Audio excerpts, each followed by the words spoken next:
All right, good morning, everybody. And welcome. It is 8:30 on the button here, so let's go ahead and get seated and get started this morning. I know we got a pretty robust agenda again today.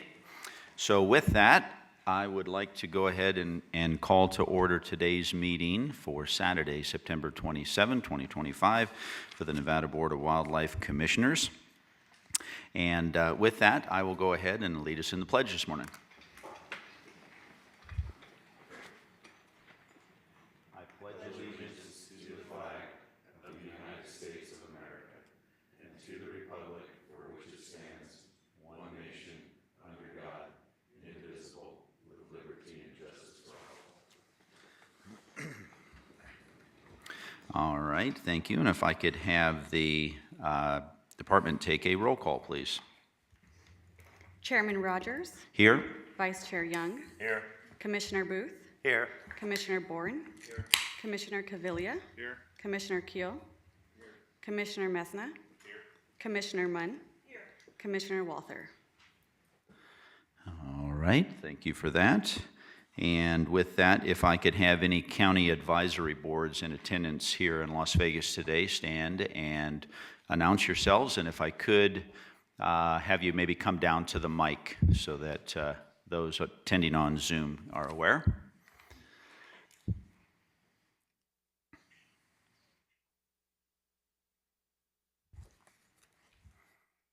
Clark County Cab. Paul Dixon, Clark Cab. Jim Cooney, Elko Cab.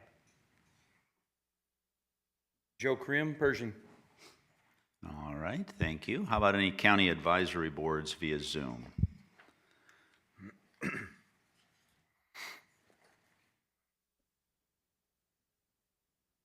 Glenn Bunch Mineral. All right, perfect. Thank you for that. So we will move on now to agenda item number 14, and this is public comment period. Public comment will be limited to 3 minutes. No action can be taken by the commission at this time. Any item requiring commission action may be may be scheduled on a future commission agenda. Persons making comments are asked to begin by stating their name for the record. So with that, is there any public comment here in Las Vegas? Yeah, please, if anybody does have public comment, come on down.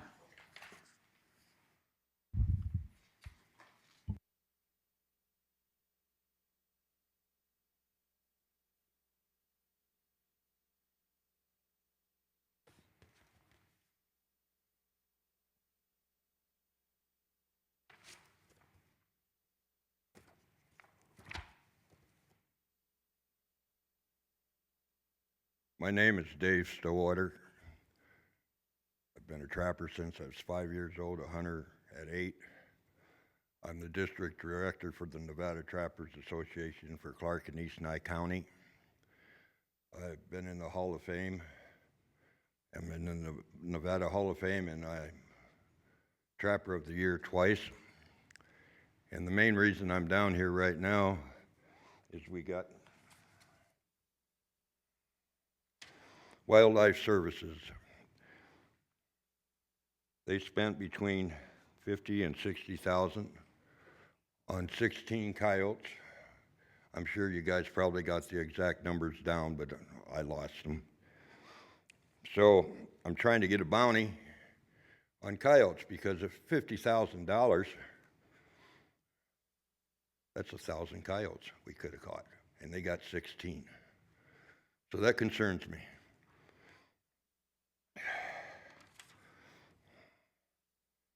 So basically, I would like to get a bounty, like at Utah, $50 a piece, certain areas $100.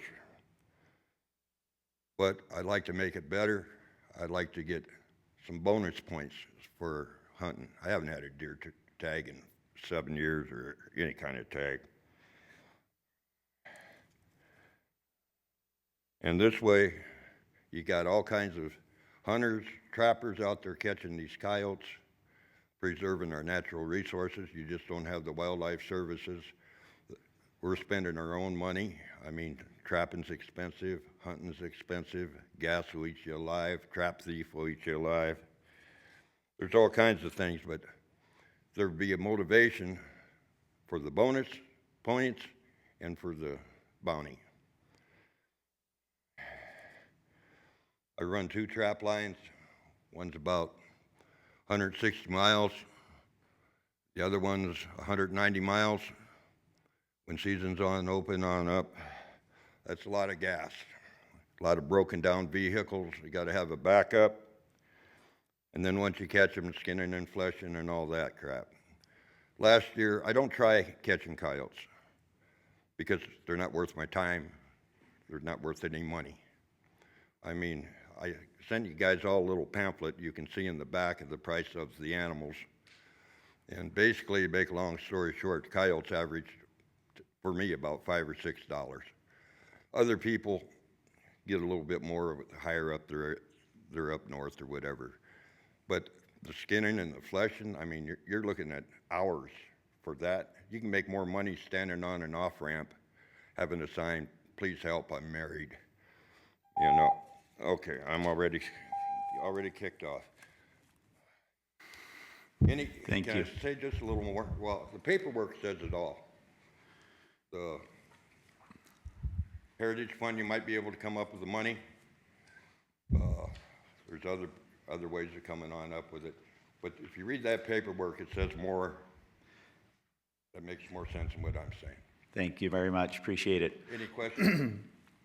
Thank you. Anybody, any other public comment here in Las Vegas? All right. Seeing none, how about any public comment via Zoom? All right, seeing none, we will close out public comment period and move on to agenda item number 15, and this is approval of agenda for possible action. The Commission will review the agenda and may take action to approve the agenda for September 27, 2025. The Commission may remove items from the agenda, continue items for consideration, or take items out of order. So, with that, any questions at all, concerns from the Commission with regards to today's agenda? All right. Seeing none, we will take this out for public comment. Any public comment here in Las Vegas regarding today's agenda? All right, seeing none, how about any public comment via Zoom regarding today's agenda? All right, seeing none, we'll bring it back to the Commission for any additional discussion, questions, or motion. Yeah, Vice Chair Young. Thank you, Chair Rogers. If there's no further discussion on it, I'd make a motion to approve agenda item number 15, approval agenda with the one noted change that we made yesterday, that agenda item number 10, presentation of regulatory modifications to link master guide and sub-guide accountability, will go into spot 21. All right, perfect. Good, so we have a motion from Vice Chair Young. We have a second from Commissioner Keel. All those in favor with aye? Aye. Any opposed? All right. So we will move on to agenda item number 16. This is member item announcements and correspondence. This is informational. Commissioners may present emergent items. No action may be taken by the Commission. Any item requiring Commission action may be scheduled on a future Commission agenda. Commission will review, may discuss correspondence sent or received by the Commission since the last regular meeting, and may provide copies for the exhibit file. Correspondence sent or received by Secretary Janae may also be discussed. So with that, Director Janae, anything? For the record, Alan Janae, we did not receive any additional emails or public comment last night. However, I do have 2 items when there is time. So if there's any other. Yeah, bear with me 1 second. Anything from the Commission at all today? I didn't receive or anything. I think we are all good to go. So yes, You Director bet. Janae. So I just wanted to let you know, we've been flying it on social media, but today is proclaimed Hunting and Fishing Day in the state of Nevada. It's a proclamation by the governor. If you don't mind, I'd like to read it. A proclamation by the governor, whereas Nevada has rich and storied tradition of hunting and angling that dates back farther than the state itself and carries forward to this day.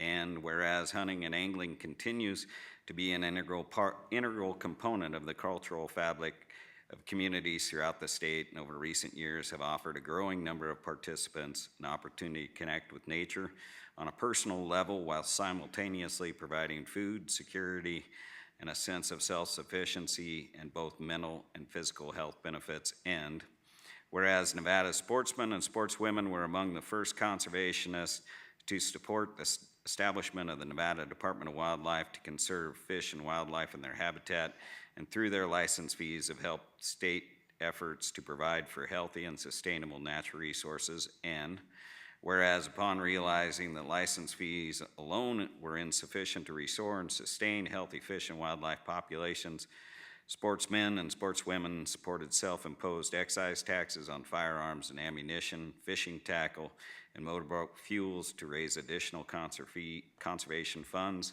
And whereas to this day, the Nevada Department of Wildlife is primarily funded by sportsmen and sportswomen through the American System of Conservation Funding, a user-paid, public benefit approach that is widely recognized as the most successful model for funding fish and wildlife management in the world. And whereas last year alone, Nevada sportsmen and sportswomen generated $36,203,705 through this system to support the conservation efforts of the Nevada Department of Wildlife, and 257,778 hunters and anglers supported the state's economy through their spending contributions to the $8.1 billion on outdoor activities in Nevada last year.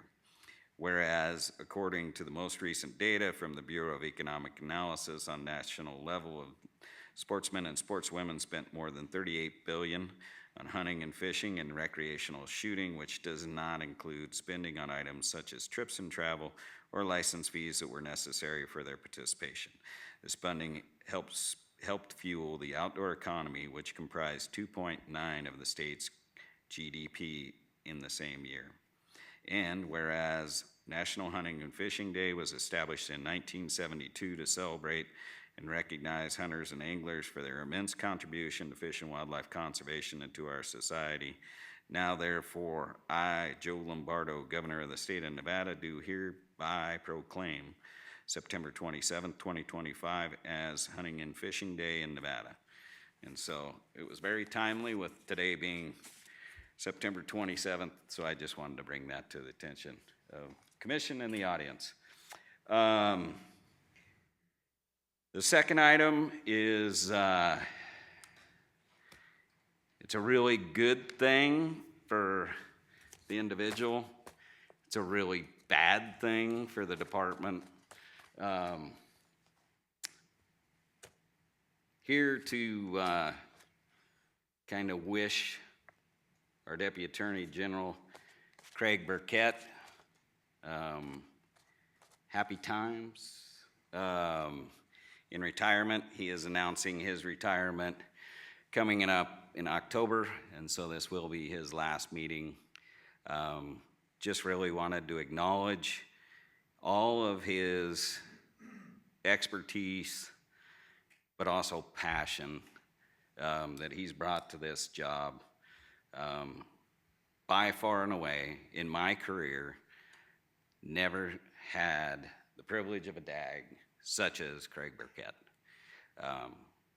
To have somebody that actually understands it from every end of it, from the law end of it, but also being a participant and knowing it from that side is something that is a privilege that we've never had. We've had folks that have dabbled in it, but we've never had somebody with such complete knowledge, and it was an absolute privilege to have him in this position. And as much as I begged and pleaded for him to stay, he'll have a new granddaughter, and I think she will win us out and beat us in that task. So anyway, we just wanted to wish him the best, and also wanted to let you know is at the November meeting, we're going to try to put something together probably on Friday afternoon to celebrate that fact. So just wanted to give you a heads up. But also, I think in the spirit of offering opportunity for member items, if Dag Burkett wanted to say anything, I'd offer an opportunity. Well, first, thank you. Thank you so much. I might get a little teary-eyed here, but I'll try not to. Yeah, this has been an absolute joy. Greatest job I've ever had as an attorney, and I'm already losing it. But just a wonderful opportunity to work with some great people, this commission, this department. Just tremendous. I'll tell a quick story and I'll stop. I bet if I can beg your indulgence, Chair. We tried a case 3 years ago for the department, and we had 5 witnesses from the department, executive group of the department who testified, including Jake Kramer, who's here, and it was not friendly piece of litigation, and we went through 5 days of trial, and at the end of the trial, we had a defense verdict, and we polled the jury, as you do, as attorneys do, to try and get a sense of, what was important to you? What evidence do we think, you heard and that helped you reach a resolution, the resolution you came up with? One of the jurors at the end said, I just want to know how I can get an application to work for the Nevada Department of Wildlife. And that is exactly how I feel. The client has been just wonderful. The people, I care about wildlife. That's why I took this job. But to get to know the people that are here, they're all doing it on passion because they don't get paid well. Let's just be honest, including my son in Tonopah. But it's just the job is made by the people that do the job, and like getting opportunities to work with all of the people who are now like in key administrative positions, like Jasmine Kleiber and Mark Fries and all those guys. The bench is strong at the Department of Wildlife. There are so many skilled people, and if I start mentioning everybody, I'll probably forget somebody, so I'll stop. But I just also want to thank, Tony and Jack were great to me, great leaders to this department. But I was telling Mike and Alan last night that they have just done such a good job of keeping the ball rolling and making this department better. Best thing about Alan Janae, and I know you guys know this, is he did not change one iota when he became the director of this department.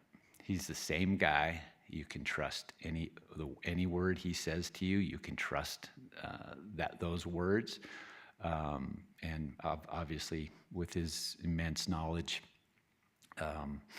that came from that Habitat background, he's just a great leader of this department. So great to work with you, Alan. Mike. Mike's the one who's responsible for me coming into this department while we were having a few Crown and Sevens at Nevada Chucker Foundation dinner. Mike was nice enough to encourage me to come and do this job, and I followed that up, and just great working with you. Caleb, Jordan, if I start mentioning, I'll probably forget somebody, but thank you for working with me. And I'll stop because I know we got business to do. So I should also just say to the commission, I've read every public comment that's come to this commission for 7 straight years. I've read every piece of press about this commission for 7 years. I know what kind of information is out there about this commission, and I can guarantee the public, from my own perception, this commission is not engaged in groupthink. This commission independently considers every item and struggles with every issue that you all come across. I know that from personal experience because I interact with you all. And I think that's impressive. I think you guys really do a good job in working hard to deal with these difficult issues you have, and I'm glad I'm not you. But I just wanted to say to you all, you're a great board. This is the most professional board in the state. I've represented many boards in this state. You guys run a really good meeting and you do a good job. So thanks for the opportunity to be of service to this commission. Thank you. All right, thank you very much. Anything else, Director Janae? All right, wonderful. Well, thank you for both of those items, and I would echo all of those things, Dag Brigette. It's been an absolute pleasure working with you and my tenure and time here on the commission. While you were talking, the only thing I was thinking of is if it was in the purview of the commission to, in fact, deny your request for retirement and to continue to work with you, because it has. It's been an absolute pleasure. You're gonna have to get a good lawyer on that one. So anyway, but yeah, it's been an absolute pleasure, and as we all know, there's certainly in life a lot more to life than just working. So the fact that you're being able to have an opportunity to spend more time with family and friends and doing those things outside of work environment and a new grandchild, that is fantastic. So wish you all the best, and can't thank you enough for all of your help over the years. All right. All right, anything else from the commission? All right, seeing none, we will then close out agenda item 16, and we will move on to agenda item 17. And this is County Advisory Boards to Manage Wildlife. This is informational. County Advisory Boards to Manage Wildlife members may present emergent items. No action may be taken by the commission. Any item requiring commission action will be scheduled on a future commission agenda. So with that, any county advisory boards to manage wildlife in attendance here in Las Vegas that wish to be heard? All right, seeing none, how about any county advisory board via Zoom? Seeing none. All right, we will close out agenda item 17. We are now on to agenda item number 18. This is reports. It is informational. This is a 18A, Wildlife Trust Fund Annual Report. Deputy Director Jordan Goschert. A report will be provided on the investment and expenditure of the money in the Wildlife Trust Fund for the period July 1, 2024 to June 30, 2025, pursuant to NRS 501.3585. So with that, Jordan, good morning. Good morning, Chairman Rogers. Jordan Goschert for the record. I want to draw your guys' attention to support material 18A. This is, the first page is a summary of the donations received and expended in fiscal year 25. The department received about $1.8 million in donations and spent about $1.4 million. The next several pages are more detail on those donations, and then in the very back are the tangible or in-kind donations that the department received. And with that, I would be happy to answer any questions.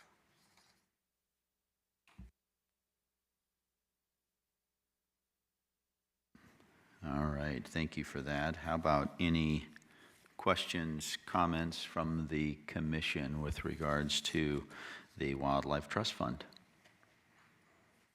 All right. Seeing none. Thank you, Jordan. Appreciate that update.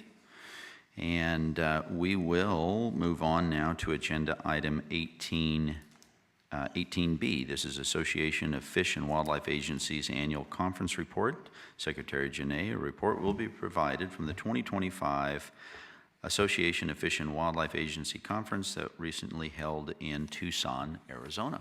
Director Janae. Thank you. For the record, Alan Janae. So it's a very timely report. I was at AFWA just earlier this week. That started on Sunday with a director's field trip. Unfortunately, I couldn't make it because I was at conservation educator Administrator Chris Vasey's retirement on Saturday, and so I was traveling Sunday, so I couldn't make that field trip. But one of the nice opportunities at AFWA, it does have the representation of the majority of 50 states. One of the nice things that did occur at this meeting is that the newest director of U.S. Fish and Wildlife Service, ex-Wyoming Game and Fish Director Brian Nesvik attended. And so there was a lot of dialogue with him throughout the week in trying to, as he's putting together his vision of that agency, and he's checking back in with the 50 states and trying to find the overlap and places where work can be done together. And so it was very productive in that sense. As far as my attendance, I did host a couple different meetings as the biggest state with the wild horse and burro problem. I chair the Wild Horse and Burro Working Group, and so we hosted a meeting on that. Received updates from many of the states, received an update from BLM as far as their program, while the presidential budget had them pretty well slimmed down as is from both houses in appropriations. I think both have them with their budget up. So the hope is that whenever there is a budget, that comes forward and that the Wild Horse and Burro program is sustained. With the cut budget, you can imagine that they're not proposing any major gathers, because I think right now it's upwards of 75% of their budget is spent on off-range holding of animals that have already been taken off the range, and so there's only approximately 25% of that budget that's left for administrative and off-range gathers. So it's kind of problematic. They did say, I think they received 5 new contracts for off-range pastures. So that was that meeting. And then I also did sit in our Sagebrush Initiative Committee meeting. That's kind of dealing with the WAFWA Sagebrush Initiative and the work around sagebrush conservation in the western states. That was we target that meeting to have conversations with the federal agencies. Unfortunately, because of what's going on with their budgets and with their travel and everything that's going on in the federal world, there was not good attendance from the federal agencies, and so that constrained what that conversation was, but it was much about, just report outs and trying to coordinate with the agencies. So that was kind of a more succinct meeting, thinking about what we're going to do in future meetings. Next one was, I did host, I am the vice chair of the Federal Land Policy Committee. In that meeting, we did a roundtable of the agencies, as well as having a report out on our, let me grab the right piece of paper here. It's on the wildlife management actions in federal wilderness. We created a working group around that. We have a agreement that was signed between BLM, Forest Service, and AFWA relative to the policies and guidelines for fish and wildlife management in national forests and on Bureau of Land Management wilderness areas. And that was last signed in June of 2006, and so that working group is looking to update that. And so that was a good conversation. Other than that, much of that meeting in that roundtable was spent talking about opportunities with this new administration and with these land management agencies, but also a little bit, like I say, Fish and Wildlife Service was there. So there was an opportunity to discuss with them working on that. Other items, met with AFWA Director, our President, Judy Camuso. Had time to sit with her and again, as an association, go through priorities that we wanted to lean in with the new Fish and Wildlife Service leadership. As far as other items, our I sit on the multi-state grant funding committee. I think there is somewhere in the neighborhood of, I think it's $6 million that's available. The request for proposals has been released. I think there were 137 projects for in the neighborhood, I think $34 million that were submitted. So we're working on the process. Normally at this meeting, we go through those and make selections and award funds. But because of administrative changes in the process, that was delayed. And so we're looking to do those. I think we're gonna make final selections in March. But other than that, one item that I did want to just give you a flavor of other things that were coming out of AFWA. This is probably the easiest way to tell what's going on and see where the action is the resolutions that were adopted. So there were 5 resolutions that were adopted at AFWA. The first one was supporting regulated predator hunting, trapping, and responsible predation management. There was an additional in support of the voluntary best management practices for reducing unintended ingestion of lead ammunition and tackle residues in wildlife. Another one that was preserving the bird banding laboratory to sustain migratory bird populations. Another that was the vision of wildlife diversity conservation into the future. And then the final one was very much about the appreciation of Arizona Game and Fish hosting this year's AFWA meeting. And so with that, that's my report, and I'll stand for any questions. All right, thank you for that report, Director Janae. Anything from the commission at all? Questions, comments? The only question that I had, Director Janae, you mentioned the U.S. Fish and Wildlife, the new director from Wyoming. I'm just curious, what has been, I don't know who the previous director was of Fish and Wildlife, but just the relationship with the U.S. Fish and Wildlife Services and particularly the Nevada Department, and with the addition of this new individual having sat in your chair before, what your thoughts are going forward in our relationship and working with U.S. Fish and Wildlife Service. Thank you for the question, Alan Janae, for the record. And so I think this is probably, as far as one of the best scenarios we've had, ex-state director taking that chair.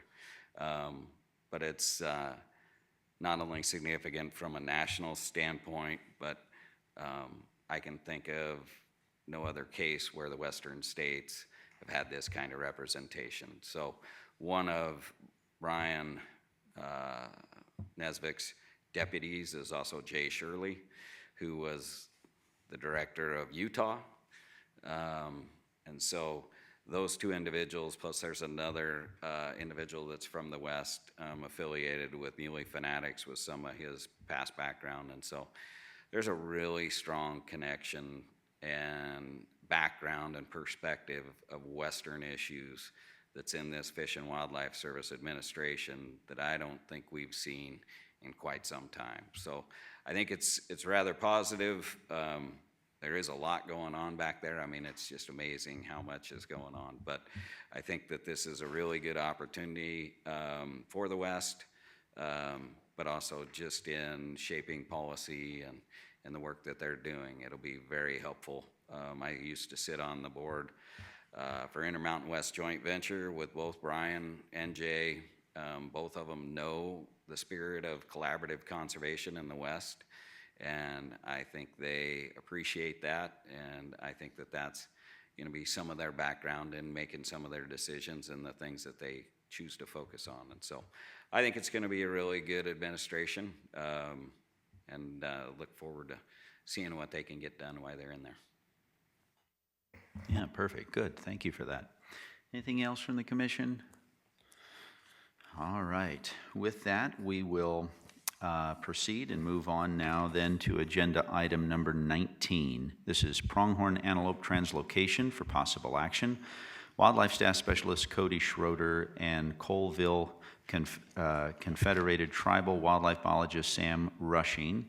A request for up to 100 pronghorn antelope has been received by the department from the Colville Confederated Tribes in Washington. The department will provide an update on the status of Nevada's pronghorn population and potential source herds for translocation. A presentation will also be provided by the Colville Federated Tribe on the status of antelope on tribal lands. So with that, good morning, gentlemen. Morning.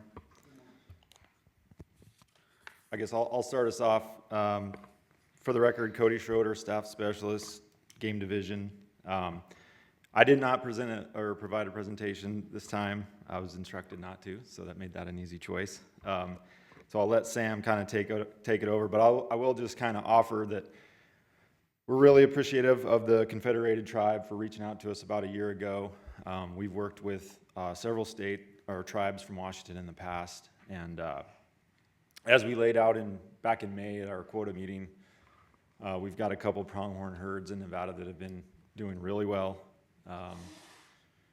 Our population has increased, steadily since the 1980s. We had a statewide objective of around 25,000 pronghorn.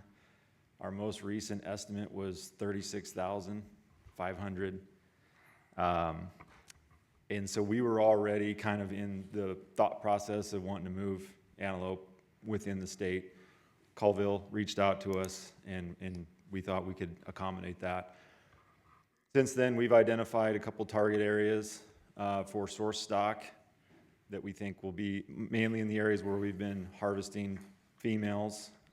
They still continue to grow and expand, pioneering herds. We've been primarily looking at Area 6, specifically 067, 068, and then 141, 155. So that Boulder Valley, Cortez, Crescent Valley, North Simpson Parks, probably our primary source stock for this. And with that, I'd just like to turn it over to Sam and welcome the Confederated Tribe to see their presentation. I'd be happy to answer any questions now, or we can wait till Sam's presentation and we can kind of tackle it that way. It's up to the discretion of the chair. Perfect. Sam, let's go ahead and have you proceed. I'm sure we may have some questions after, but appreciate it. That sounds great. Thanks everybody for having us come down. We appreciate you taking the time. So I'll just get going with our presentation here. I'm going to start with a little bit of background information. So this project kind of stems back to 2004 when we identified a couple of our wildlife management areas and thought that they could support some pronghorn. So we started with some some habitat suitability index modeling, and so those were done. They were found to be adequate for pronghorn. Moved forward, started initiating talks with Nevada Department of Wildlife in 2014. And then we kind of moved forward through the process. First translocation occurred in 2016, and then the second follow-up translocation in 2017. There's some differences in the way we did those two translocations that I'll get into later, but just kind of we've been ongoing with our reintroduction project, and we're proposing a third translocation for this fall. So this just falls in line with our mission statement for our Fish and Wildlife Department, and that's to maintain and protect viable populations of native and desired non-native species of fish and wildlife and their supporting habitats while providing sufficient numbers to meet cultural subsistence, recreational, and economic needs of the tribal membership. And here's our two main wildlife program goals, and that's provide for subsistence and cultural use of wildlife by tribal members while maintaining healthy, self-sustaining game and non-game populations on the south half reservation and north half reservation, and also to ensure wildlife populations are maintained within the tribe's ceded and UNA areas. UNA stands for Usual and Custom Areas, and to meet the cultural and subsistence needs of the membership. So this is just kind of a map showing the Colville Indian Reservation, established by executive order in 1872. It's kind of located just in the very north central part of the state. And our current reservation size is about 1.4 million acres. This is the Colville Reservation and then also our traditional areas, which are the UNA areas we were talking about. There's 12 bands of the Colville Confederated Tribes, and as you can see from the map, it just spans a very a large area in Washington State and up into Canada. Geographically, we have, kind of the western half of the reservation is the shrub steppe habitats, and as you move to the east and north, it kind of transitions to a mixed conifer forest type. And pronghorn have been part of the, the culture of the Colville tribes for thousands and thousands of years. This map just kind of shows the historic distribution of pronghorn, and those little black dots that you see on the map are areas where remains of pronghorn have been found through archaeological surveys. That's just kind of the general gist of that slide. Early 1900s, pronghorn were kind of extirpated from Washington State. Overharvest, transition of habitat to agriculture, things like that led to the decline and eventual extirpation of the species. So this goes back to our 2004 feasibility study that we did, and the two kind of properties that you see outlined on the left-hand side, those were the two properties where the studies were done. These properties were part of BPA mitigation, so mitigating for the losses that occurred through the construction of the dams on the Columbia River. And the things that we look at with those feasibility studies are the water forage, the amount of space they have, and the type of terrain. So after these feasibility studies, and we kind of went through the process within the tribe and coordinating with Nevada, we came up with a couple release sites that would potentially support these, and they did fall within those two wildlife management areas. We did settle on the Tumwater Basin wildlife area you see. We ended up doing on the first translocation just at one single release, and it was a hard release, so the animals were not, contained in a corral or a pen and then eventually released. It was just, we brought them up and released them right out of the trailers. These two units, as you see there, the White Lakes unit, it's 4,537 acres, Tumwater's 6,530 acres, but there's a lot of connecting habitat in between those two wildlife areas that is available to the pronghorn.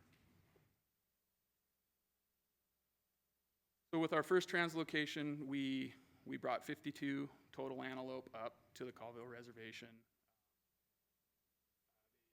Just kind of your standard aerial capture. There were a couple things that these were the time frame. It was a January capture. Pronghorn were grouped up into winter range.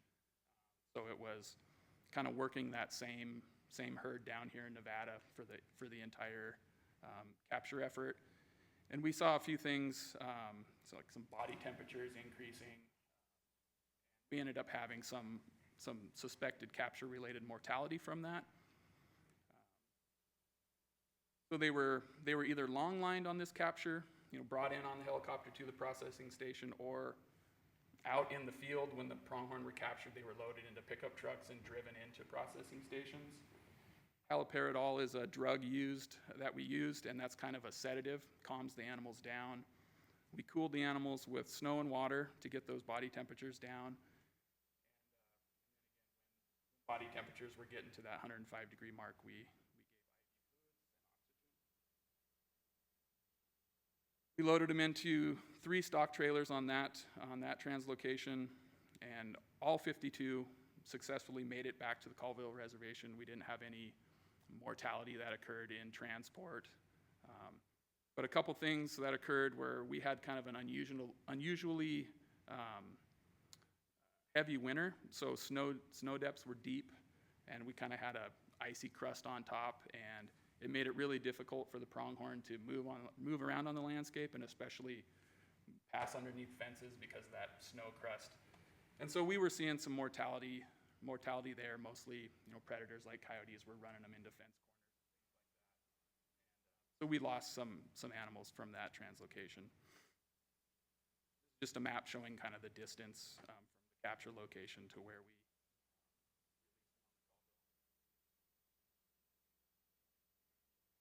This shows some collar data from that first translocation, and you're just seeing the movements of the pronghorn post-release.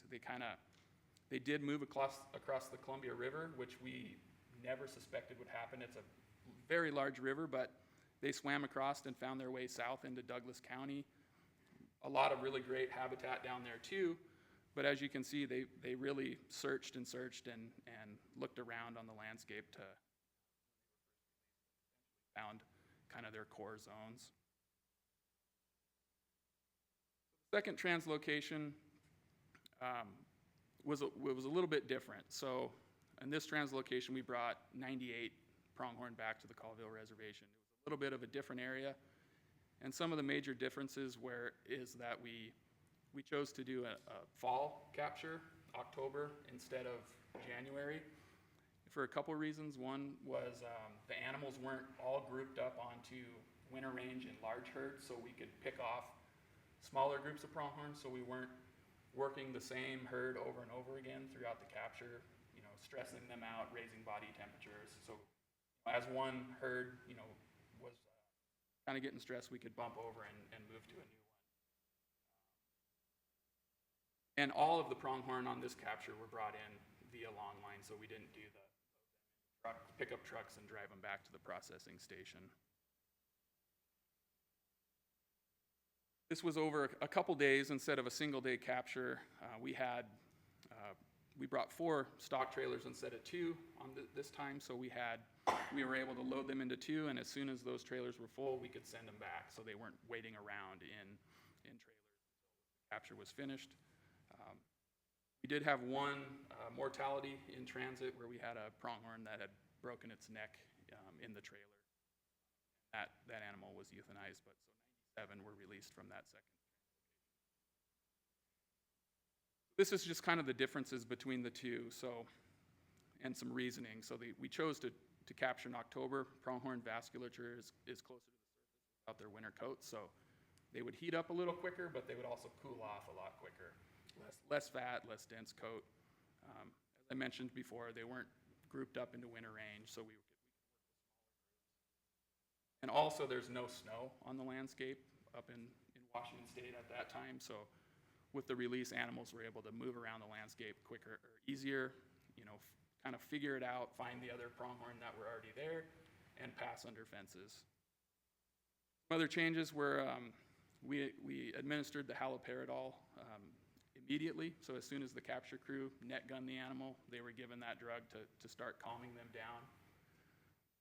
Long line, they were all long line in, so they weren't stressed out, bouncing around in the back of a truck as we drove them to the processing station. All the animals were packed with ice bags, hosed down with water to cool them down quicker. They all received IV fluids and oxygen. Map shows, again, the capture site for the second translocation. And this time we chose 3 different release sites instead of one single. And the reasoning behind that is, between the January of 2016 and October 17, we kind of had 3 distinct groups of pronghorn from the original translocation. So we put them in 3 locations so they could find the existing pronghorn. So moving forward, in 2018, we did an aerial survey within the entire pronghorn range, and this was using VHF signals off the collars to find those animals. And so in 2018, we identified a total of 142 pronghorn on the landscape, and that's both on and off the reservation. We also have done, we typically do an annual big game aerial. We generally fly over and find the animals, so, but we couldn't consider them a full survey of the pronghorn. Moving forward in 2024, we had some funding identified, and we chose to do a pronghorn-specific range-wide survey. And through this survey, we identified 104 pronghorn within the bounds of the Colville Reservation, kind of broken up into three general areas, those same 3 kind of locations that we chose to release. Buck-to-toe ratios are a little low, a lot lower than we would like, but we're still seeing population growth. So another thing is that our timing of our big game surveys are typically late February, early March, and it can make identifying fawns a little difficult. They've gotten so large, and when you're flying, so that's why the fawn number is a little low, and we suspect that we're just kind of misidentifying.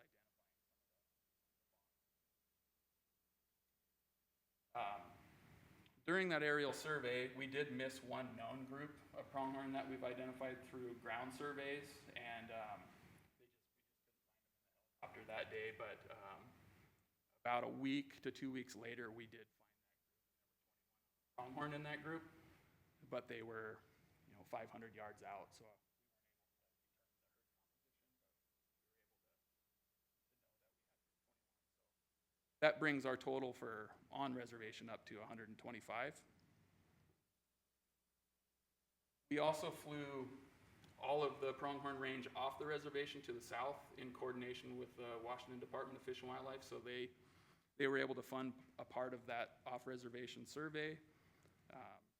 We identified 159 total pronghorn during this survey, but a little caveat is that the area is so vast we couldn't cover the entire area in a single day. So we suspected we were having some mixing overnight in between days. The herds were mixing a little bit. And we were pretty confident in that based on the herd compositions. We were finding very similar, buck, doe, and fawn numbers. And so from that, between the Colville tribes and WFW, we could confidently say that there's a minimum of 103 pronghorn south of the reservation, but there's likely more.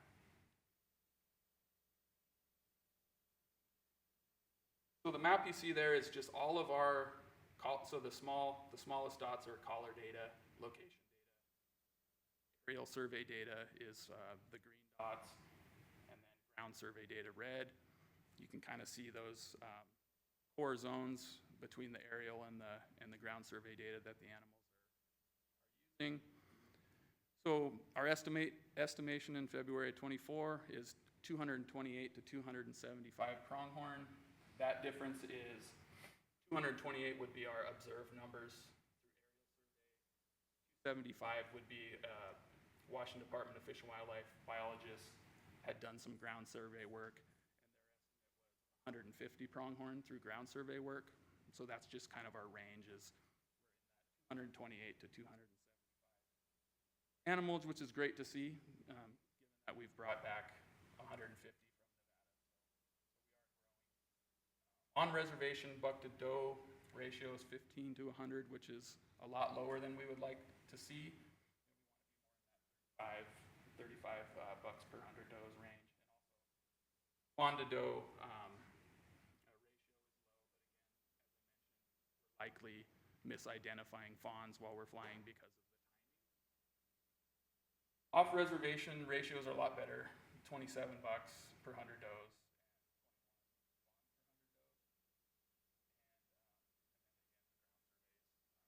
Kind of bumped that number up.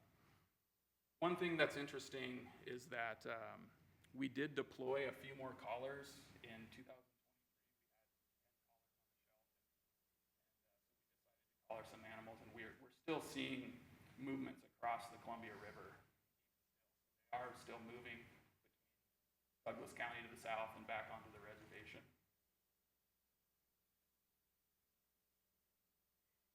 One other thing to add was that with our second translocation, we collared all the animals we collared. The collars failed in under a year.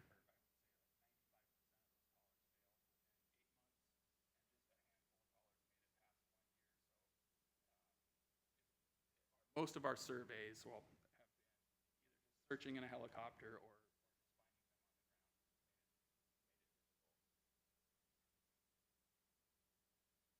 things we're doing on the ground, a lot of fence work. All of our wildlife areas within pronghorn range, we've done that bottom wire up to that 18-inch height, moving bottom and top wires to a smooth wire.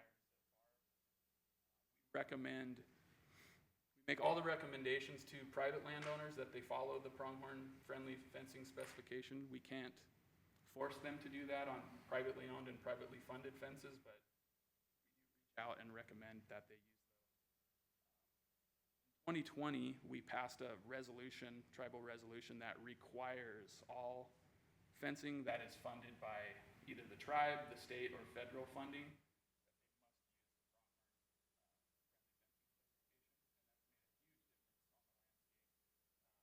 I'll get into a little bit later, but that's been a great thing. Across the landscape much easier. In some of our earlier collar data, you can almost see the fence lines on the map just because they weren't able to pass.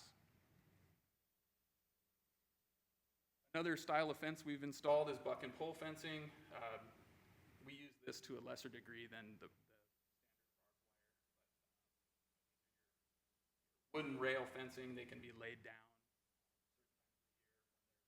Livestock aren't out on the landscape. Easy time moving under. So this map shows you the kind of the blue lines there are privately owned fencing within Pronghorn Range, and it's just showing there's a lot of fencing, 2 miles per square mile of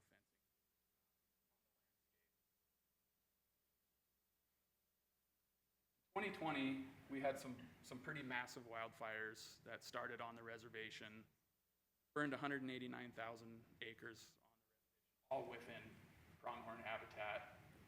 The fire jumped the Columbia River and then burned an additional 223,000 acres south, all within the zone that the pronghorn are using. Picture on the left there, that's Rich up there in the corner, kind of standing, and that's just an idea of what it looked like there, before the fire, and then the picture to the right after. So it was a super hot, super fast-moving fire, removed essentially 100% of the vegetation out there. The response has been great, and so we've reduced a lot of that very large, dense sagebrush where they wouldn't utilize that. It was just too heavy. They like that sense to look out across the landscape and visualize predators. It's actually improved the habitat a lot. So these are some positive outcomes. That reduction in the dense shrub cover, it's a lot more of a mosaic patchwork across the landscape. We're seeing the pronghorn move down into those areas and utilize those zones that they didn't before. Big increase in forage, so your grasses and forbs, herbaceous plants, a big flush of that, so the forage on the landscapes increased. A lot of those fences, those 2 miles per square mile of fence, a lot of it was unnecessary. Old fence falling down that didn't need to be there, but people weren't taking the time to remove it, so the fires burned through, fences fell down, and then folks went out and rolled up the old wire. So there's a fence. The amount of fence on the landscape has dramatically decreased.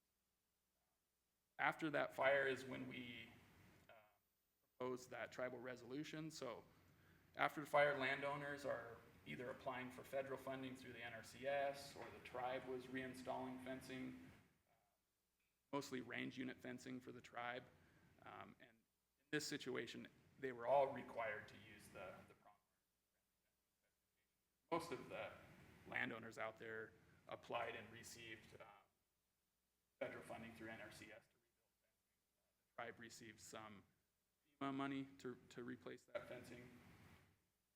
And then this fire has also created a big focus for funding opportunities. So after these fires, Washington State put together a proviso for fire-burned landscapes. So there's a lot of work, money available for work going on within this fire scar.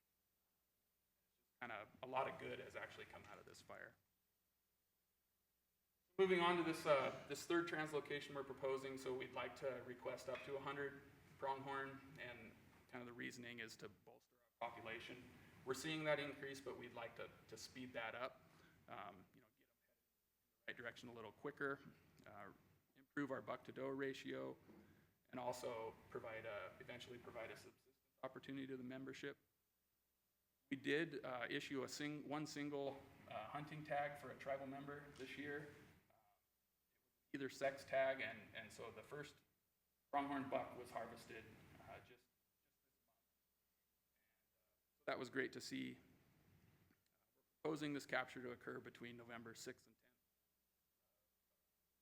10th, 2025, likely to occur in north central Nevada, and we're going to really follow kind of the methods and processes of that second translocation where we saw a lot less capture-related mortality, body temperatures were lower. We have 50 collars available to place on the animals, so we will deploy all those on translocated. All of the animals will be marked with ear tags, and capture company, Helicopter Wildlife Services. And with that, I can take any questions. All right, thank you for that. Appreciate that presentation. With that, any questions from the commission or comments? I had a couple myself that, one for yourself, Cody, and then I had a couple for yourself as well. But Cody, one question I had for you, and that is, obviously this last year we issued a number of doe tags for the junior hunt, which, from reports and all indications that I've gotten, has been extremely successful and well received by our youth sports kids, if you will, junior hunters here in Nevada. I'm just curious if you feel that this number of antelope would affect any of our potential junior hunts going forward. Yeah, Commissioner Rogers, thanks for the question. That's a good question. We'll probably have to assess our harvest data. We haven't gotten that back yet, but I think it potentially could. The great thing about our system is we can be pretty flexible with that, and if we do see higher harvest than we expected, maybe success rates are higher, we could slightly adjust if necessary, but we are quite a bit over objective in some of these herds, so I don't expect it to really affect that junior opportunity, honestly. And with the potential impacts from the Cottonwood fire as well, we may have kind of a need to take some animals off the landscape anyway, extra that we weren't even planning for, so. All right, perfect. Thank you for that. And then for yourself, Mr. Rushing, I was just curious, you talked about some of the different transplants you've received from Nevada over the years. Have you received antelope from any other states other than Nevada? No, we have not, just from Nevada. Okay. And then I'm just curious, it looks like it's going to be aerial capture. I think you mentioned the Helicopter Wildlife Services. The cost associated with that, I'm assuming that's borne by the tribe? Yeah, so we're working on developing our own contract with them, and so we will be paying for all of the costs for those 100 animals, and then costs for ferry time, per diem for the capture crew. I think that those will be shared if we are doing a simultaneous in-state translocation, and then, but we will be paying for all of the capture costs for these. All right. And next question, and I apologize, guys. You talked a lot about the buck-doe ratios currently, and that they're a little under objective for you. I'm just curious if the thought is with this capture is to capture more bucks than does to help you with those ratios, or what was the thought there? It would be nice to receive a few more bucks. I don't think we haven't discussed that. We would be happy to receive, it's just whatever we get we would take, but if we could lean a little, a few extra bucks, that would be great to help us bump that up. Okay. All right. How about the commission? Yes, Commissioner Booth. Yes, thank you for the presentation. You indicated that one tag was issued. What about illegal harvest of antelope on the reservation? We haven't heard of any poaching or illegal harvest within the bounds of the reservation. I did recently receive a unconfirmed report of somebody harvesting pronghorn to the south off of the reservation. It was kind of just a report from a landowner who said, I think I saw somebody shoot a pronghorn. So it's unconfirmed, but we haven't identified any poaching or illegal harvest within the bounds of the reservation. Thank you. Yes, Commissioner Gavilia? Thank you, Chair. Just one quick question. It comes up on our in-state translocations. Do you guys do any targeted predator removal pre-translocation and then post? Do you guys do that at all, or? We have a open trapping and hunting season on predators, but we haven't done any specific targeted predator removal as a department. All right. Yeah, Commissioner Messna? Thank you. Cody already answered a question that I had to him, but on to you, Mr. Rushing.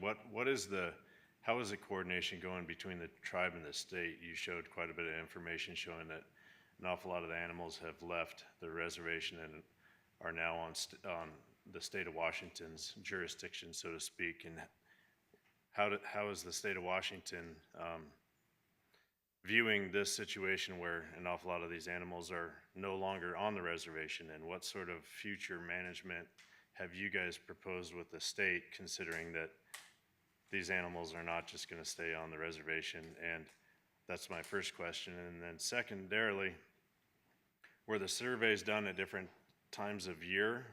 Just trying to isolate another reason as to, is it a habitat issue that the animals that are not on the reservation have a higher fawn to doe ratio than what's on the reservation?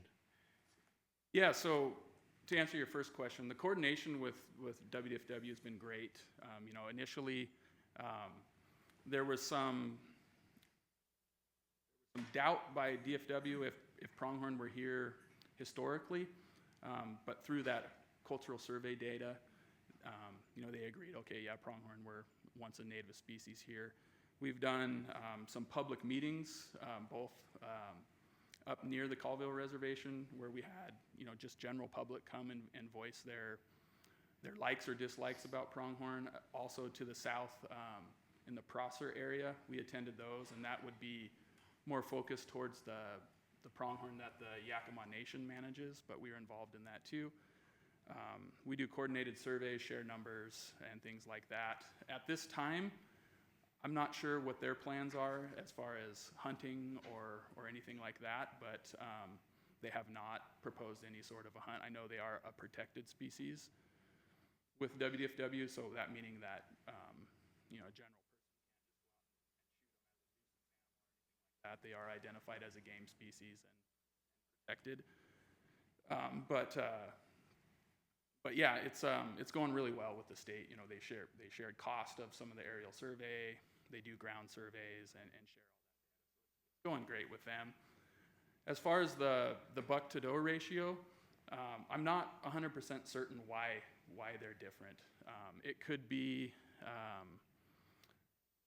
a predator density issue, but I'm not certain as to what the difference is there between. Just as a quick follow-up to that, so you're unaware if the state of Washington has any sort of a mitigation plan in place, considering that they're protected species, if there becomes conflict off of the reservation with these animals, or do you know of any sort of a resolution that's been put in place if and when there is an issue? As far as like a depredation tag, issuing depredation tags, they have mentioned that that may be something that they do in the future, but at this time, kind of their thoughts are there just aren't enough pronghorn out there to warrant that. I mean, 100 and 150 pronghorn within that large area, they're kind of like, there's a lot more mule deer and things out there that landowners aren't complaining about. So at this time, I'm not aware of any sort of depredation tags that they're planning. Thank you. All right, anything else from the commission? All right. Yeah, Commissioner. I guess just a general comment. I'm thoroughly impressed that an antelope will swim across the Columbia River too, because that's a big river. especially our Nevada antelope. Maybe they didn't realize what that was. One thing that jumped to my mind, Mr. Rushing, kind of what Commissioner Booth was talking about, he mentioned the one tag, and then there was also some talk in the presentation about subsistence. Is there a difference in take of animals on the reservation from a subsistence standpoint versus a hunting standpoint? Are those two different things, or are they one and the same? No, it's one and the same. Gotcha. So, yeah. Okay. So, all of our game species within the reservation, they're a subsistence opportunity for the membership. So the tribal membership doesn't pay anything, for those tags. They're obviously the pronghorn tag was like a special hunt. So everybody puts their name in a hat and one gets drawn out, but it is intended for subsistence rather than a trophy hunt or anything like that. All right, perfect, good. Anything else from the commission, questions, comments for either Mr. Schroeder or Mr. Rushing? All right, seeing none at this time, this is an action item, so I'll go ahead and send it out for any public comment on this item. So is there any public comment here in Las Vegas, again, regarding agenda item 19, pronghorn antelope translocation? All right. Seeing none, how about any public comment via Zoom?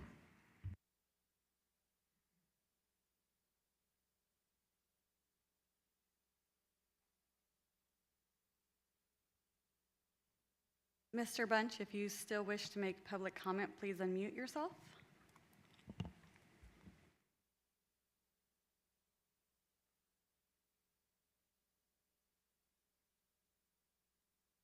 Sorry about that. I didn't have anything. No additional public? All right, so seeing no additional public comment, we will bring this back to the commission then for any additional discussion, questions, motion. What's everybody's temperature on this? All right, I am supportive of this, so I'll go ahead. If there's no additional discussion, I'll go ahead and make a motion. I'll make a motion for approval of the pronghorn antelope translocation as presented and outlined to us today. All right, so we have a motion for approval from the chair. We have a second from Commissioner Caviglia. All those in favor with aye? Aye. Any opposed? All right, that motion carries. So thank you. All right, let's move on now to agenda item number 20. This is state fiscal year 2026 through 2027 biennial big game release plan for possible action. And again, wildlife specialist Cody Schroeder and Cody McGee, the department will present their plan for various big game translocations in Nevada during the 26 and 27 fiscal year. Yep. For the records, Cody Schroeder, Staff Specialist, Department of Wildlife. Again, I don't have a presentation for this. Just kind of briefly go over what the plan is, point out a few things. So there was a typo on the support material for agenda item number 20. Looks like we just had the hunt unit misidentified for Desert Bighorn on page 2. The Stillwater range is 182, not 141. That's primarily it. We are mostly, for pronghorn, we are pretty much only focusing on the Calico's 012 for a release site, even though it does indicate 032 and 034 on the support material as a potential site. We've done some recent surveys, helicopter surveys in there, and kind of determined that that isn't really needed at this time. So we're really only focused on 012, the Calicos for pronghorn. As for bighorn, the primary focus for this upcoming fall is going to be the Montana mountains. We're looking at 20 to 25 translocation California bighorn from likely 068 for that. That herd has been depopulated and then repopulated as recently as 2024. However, we have experienced fairly high mortality rates in the Montanas due to a variety of factors, primarily lion predation and some EHD issues. So we're looking to augment that. The mature ram segment is one issue that we're sort of worried about. There's not very many mature rams, even though we did a follow-up augmentation from Pyramid Lake for 3 mature rams. Only one of those remains that we're aware of. And then moving on to Desert Bighorn, the Stillwaters, that's kind of on a back burner. That's been on the docket, I think, for 2 years now. I'm told that it's kind of a best case scenario. We will have to do some pre-sampling there to determine if the herd has rebounded, fawn or lamb ratios back up and clean sheep. We would go forward with potentially an augmentation of deserts there as well. Probably not until more like 27 for that best case scenario. And that's pretty much all I have. Happy to answer any questions. All right, thank you for that. Any questions from the commission? Commissioner Cavillo? I guess, not specific to the proposed items today, but we had this discussion at the May meeting this last year about, this year we're obviously putting a major hurt on the Muddies population with the translocations and the amount of tags. And then we had asked, and I think even the commission and the department even recognized, even with what we're doing this year with the ewe to lamb ratios out there, it's going to continue to happen. And we'd asked the department to look into if these ongoing years, if we had the opportunity to do more translocations versus just having the giant number of tags, right? So I'm just curious if the department has put any more thought to that discussion we had back in May. On the Muddies and Blacks. As far as continuing moving sheep out of the Muddies and the Blacks. Yeah, I think it's, so I got briefed from Mike Cox and Sean Espinoza, and I definitely think it's on the docket. However, we haven't even had the season yet, the ram season, so we still need to assess the effectiveness of that. Still need to do our surveys, get our harvest data back, look at conditions. But I think it's definitely a potential continued source. I mean, that's one of the only clean sources remaining for deserts, so that's where we'd be looking.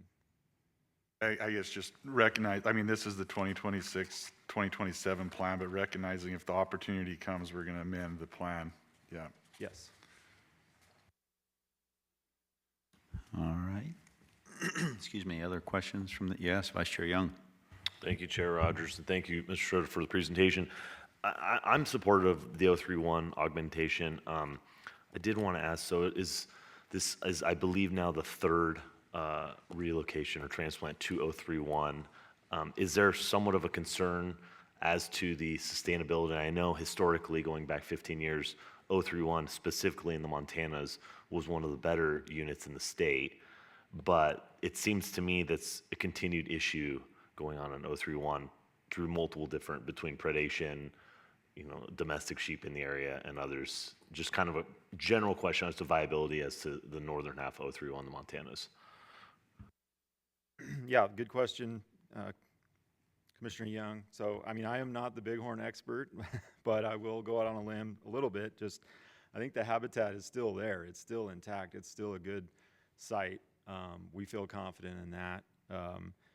We have tried our best to address the predation issue, and we will continue to focus efforts with wildlife services there where necessary to minimize predation on bighorn, to support the existing herd and new animals that we put in there. We have a cooperator, Mr. Oligari, that's been, even though they did not sign a cooperative agreement, he's been really good about providing information to the department, and we've got a pretty good working relationship with that landowner to minimize potential for interaction for sheep. And I think with the right conditions and giving them a boost and getting that ram ratio up a little bit higher to ensure all the females are bred, I think it has the potential to rebound to what it once was. That's coming from a deer guy, so take it with a grain of salt. You're on record. We're holding you to it. No. Oh, good. How about anything else from the commission at this time? All right. I would just echo both with Commissioner Cavilla and Vice Chair Young on their comments specific to the muddies. I mean, it sounds like we're going to be revisiting that issue at some point in time, and an opportunity probably to revise the plan. And then, of course, Vice Chair Young, with the 031, I having been in that unit and before and know the struggles that we've had, I think that's, speaking for myself anyway, something as we move forward that I'm going to be certainly keen on, and that is this notion of the predators and making sure we're giving the augmentation of these sheep every chance to succeed. I mean, there's some things that we can control, things that we can't control, but those that we can, specific to predation, I think that is something that we need to continue to take a look at pre and post translocation. So anyway, all right, if there isn't anything else from the commission at this time, we'll go ahead and hear any public comment. So with that, let's go ahead and send this out for public comment. Any public comment here in Las Vegas regarding the state fiscal year 2026-2027 biennial big game release plan?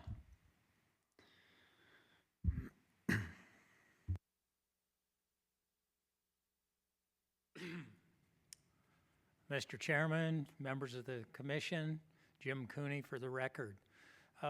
Following up with the two questions for Mr. Schroeder with regards to the domestic sheep issue in that particular unit, and I don't know if it would be impacted by that lithium project that's going on in that same general area. So a concern with that, and not knowing exactly what the population of the 068 herd is on the Sheep Creek. So a little bit of concern with that, and follow up with the predation. So thank you. All right, thank you, Mr. Cooney. Anybody else here in Las Vegas? Any public comment? All right, seeing none, how about any public comment via Zoom?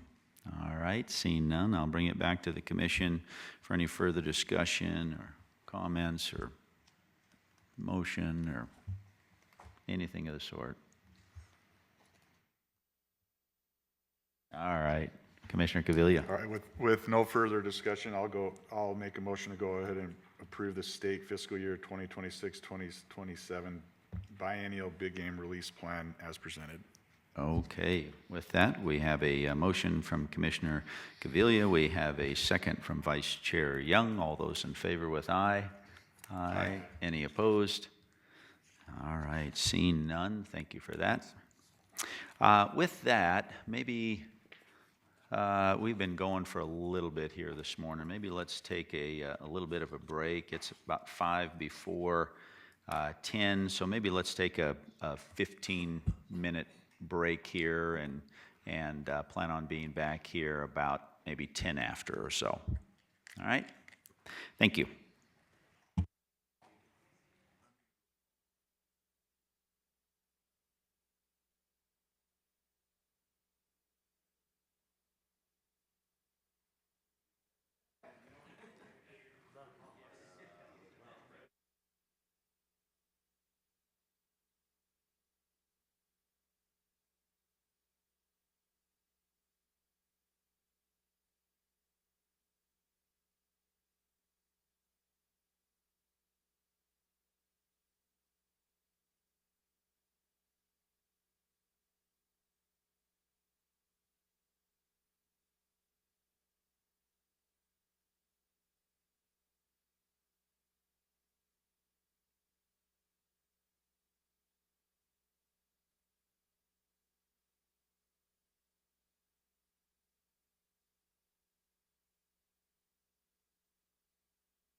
Okay, I think we've got everybody back, so we will get situated here and continue onward. So with that, I believe we are now on agenda item number 21, which again, we had made a change from yesterday. So this agenda item is a presentation on regulatory modification to link master guide and sub-guide accountability. This is for possible action. Game Warden Captain Jake Kramer. The department will present potential modifications to existing regulatory language aimed at establishing a clearer connection between the actions of sub-guides and their master guides. The presentation will explore mechanisms to hold master guides accountable for misconduct or non-compliance by their sub-guides. Captain Kramer.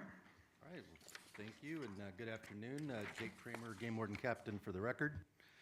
We'll see about the clear connection part in a moment, but to start off, I'd like to, I wasn't here for yesterday for the majority of it, and since we're already talking about demerits, I think it kind of goes hand in hand here.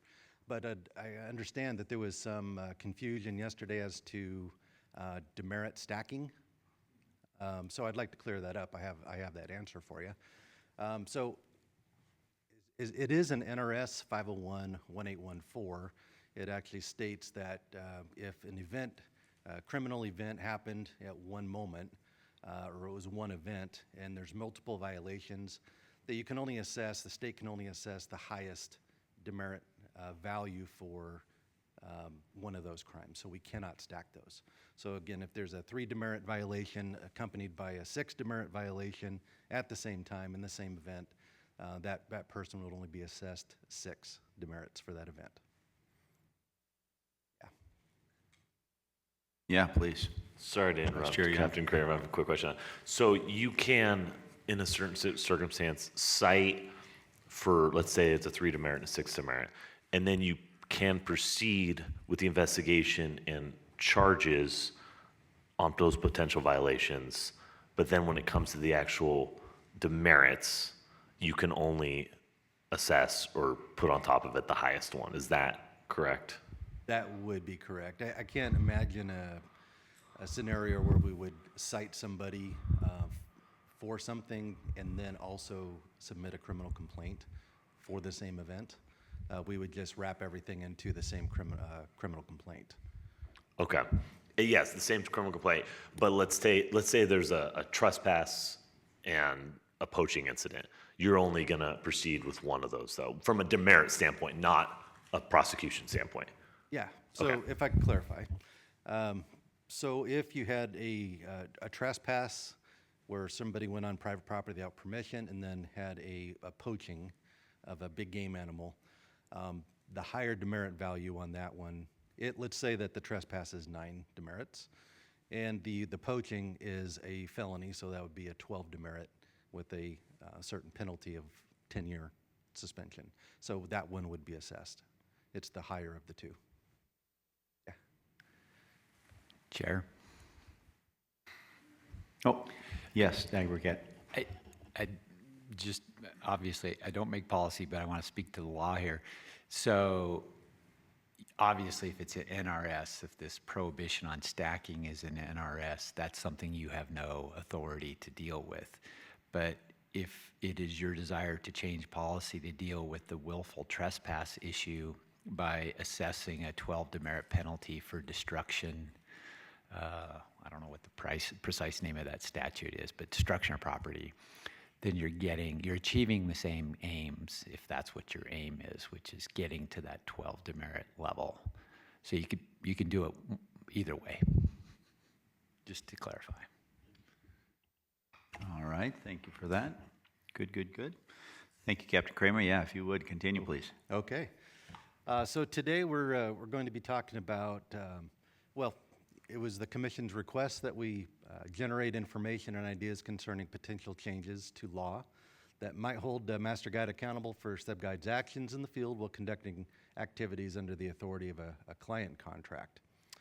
Let me just start by saying real quick, though, that this is simply the start of a much larger discussion. This is not necessarily for the commission, for the public to understand. This is a jumping off point of discussion. This has nothing from the department's point of view of hard, fast action. This is simply a beginning of discussions as to if and what would be possible to take action if it were to be, by the commission, if they were in favor of that. So with that, in addition to what we're going to be talking about with the master guide, sub-guide thing, I included the suggestions in here which may also assist in accountability of all guides by creating what I call an absolute process, which I'll get into in detail, versus a subjective process for determining license denials, suspensions, and revocations. So that is one of the things that with all the research that I did on Western states, this would help the department make a determination in a hard, fast way, if that makes sense. And instead of being subjective up to my position, whether it be me or whoever in the future, of a 0 to 5 year, or whether to take action against the license or not. It would actually make it an actual penalty in writing. So we'll get into that in a moment. So I did start with Western states research. It's kind of all over the place. And I know that's a pretty small type, but basically from Wyoming through Colorado to New Mexico and then everywhere west is who I surveyed, talked to a lot of my counterparts in those states. And the questions I was really trying to get to, and there's a lot more information than what I put on here, other detailed information concerning other types of body of their law. But do they separate master guides and sub-guides, or is it just simply a guide? And it's kind of a 50-50 mix. Some of them are just guides. Some of them have multiple tiers, like we do right now, which is master guide and sub-guide. Utah took it a step further this year. They went from an oversight board outside of Fish and Game, and now they oversee Fish and Game law. It has to do with guides now, or it's wrapped up in their Fish and Game law. But they made 3 different license classes: outfitter, professional guide, and then spotters. So there's lots of different ways the Fish and Game agencies are looking at this. Now, the other question was, is a master guide accountable for a sub-guide actions? And it's, again, 50-50. And it is with our state as well. It's kind of 50-50 within our own. Nowhere in here is it a criminal liability from a master guide. It's an administrative versus civil is what it is. So the demerit thing, there is nowhere in any of the Western states that I can find where they have a demerit system in place to hold a guide accountable for another person's actions. So does the department have authority over guides and outfitters? And again, that whole column right there just simply says yes or no, if it's within an outfitter's board, a professional licensing board, or if it's within Fish and Game. And if you have any questions along the way, please stop me and let me know. We can discuss those. So I thought it very important to start out with our current process. We have a lot of members of our public, a lot of CAB members, and possibly some commissioners who might not be familiar with the current process and what we can do, our current authorities, to revoke, suspend, or deny guides licensing. So I'd like to review those with you. So per NRS 504-390, which is the statute that covers our guide laws, if any license under the section or person served by a license is convicted of a violation of any provision of the Title 45, or this title, which is 45, or Chapter 488 of NRS, the Commission may revoke the license of the licensee and may refuse issuance of another license to that licensee for a period not to exceed 5 years. So this again, just restating this gives the Commission the authority to revoke, suspend, or deny somebody for a violation that we're going to get into in a moment of 19 different items for up to 5 years. What I did is I put may. If you can see the different colorations, the may, that makes it an open subjective process. So NAC 504-671 is grounds for denial, revocation, and suspension of a guides license. The department may, again, there's that word, deny an application or revoke or suspend a guide license for any of the following things. And now we're going to go through a review of 19 of those things. This is something that I deal with on a daily basis when reviewing guide applications, violations for guides, or even off time. It applies to a guide denial or suspension most of the time. And then you guys get to see that during the appeals process. So real quick, changing the mays to shalls. Instead of being a may, if we were to change it in NRS and in NAC to a shall, and I know what I'm asking here. I'm not really asking, I'm just mentioning it.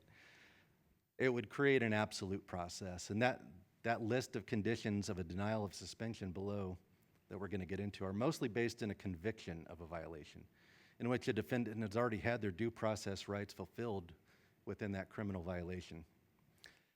Creating an absolute process simply assesses a pre-established penalty action against a guides license for violation convictions.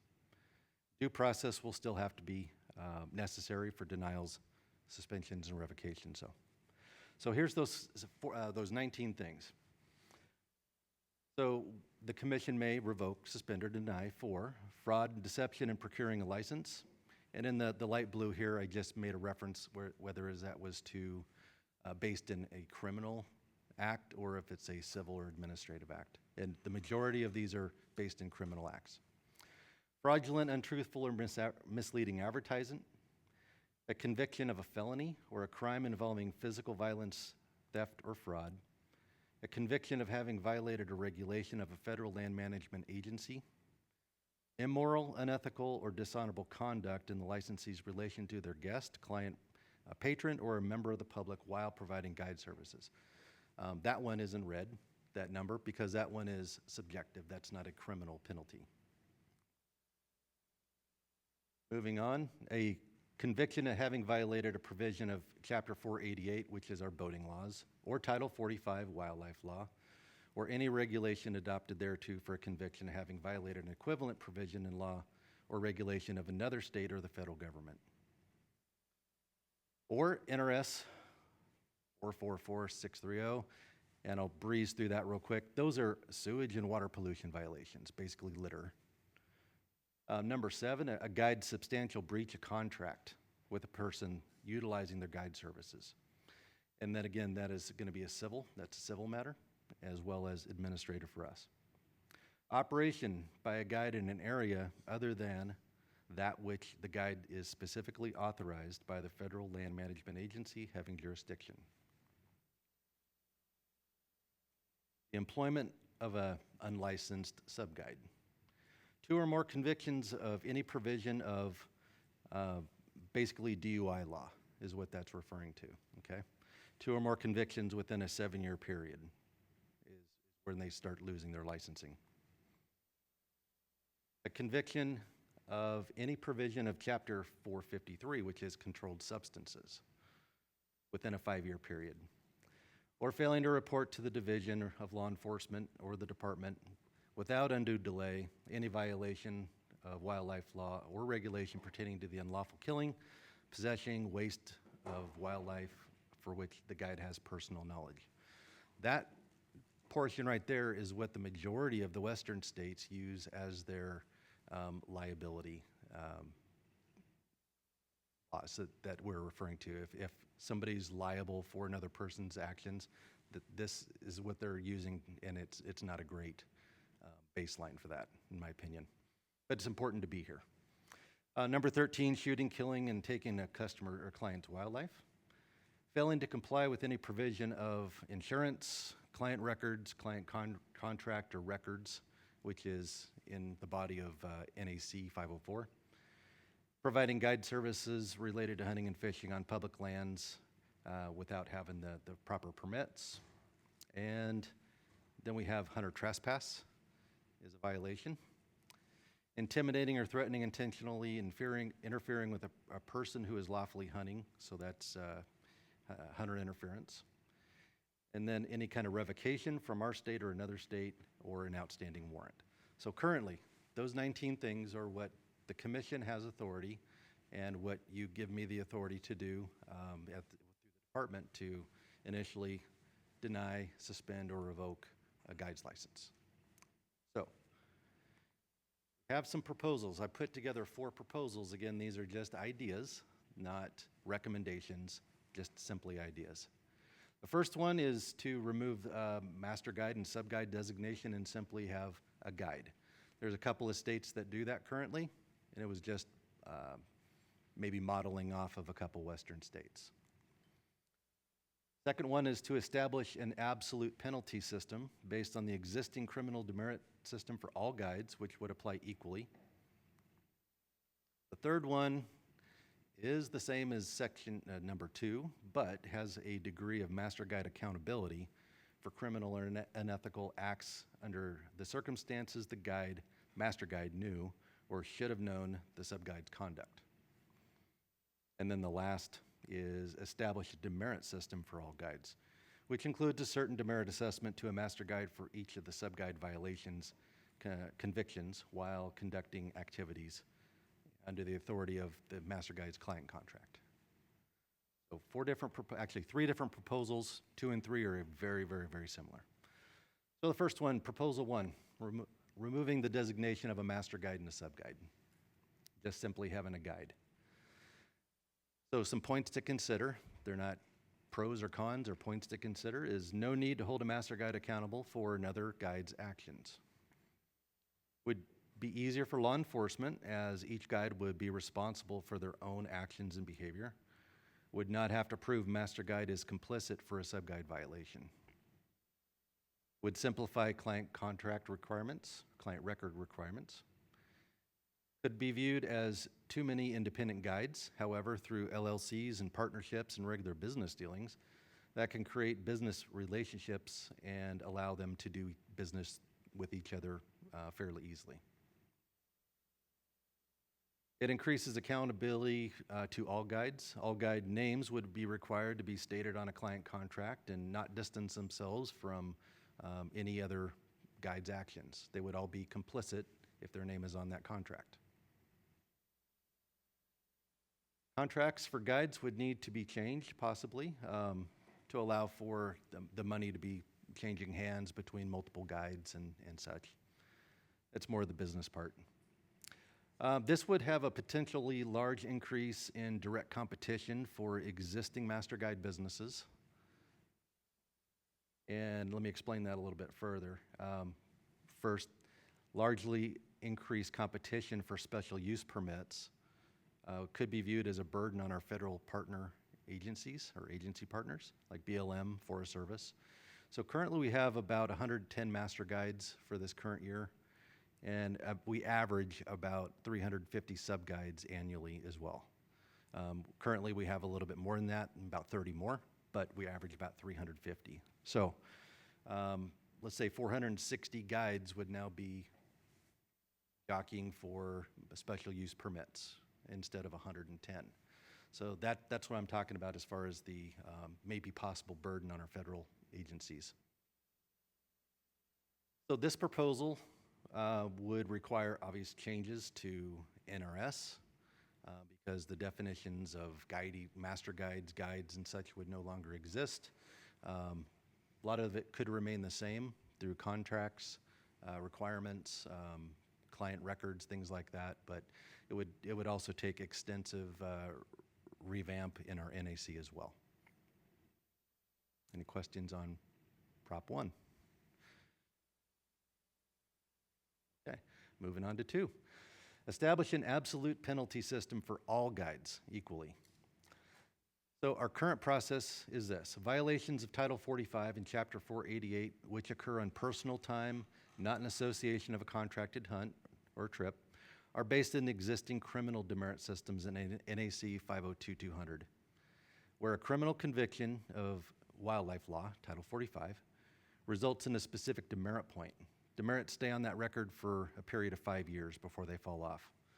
Suspensions may apply to both personal, recreational, and commercial licensing. So currently, if a person is found guilty and convicted of a wildlife crime, they're assessed whatever demerit points that was for, and that goes against their personal recreational licensing, but we also hold them accountable, as you saw in NAC 504-671, those 19 things, that if they have a wildlife violation in any state, we may deny, suspend, or revoke their licensing.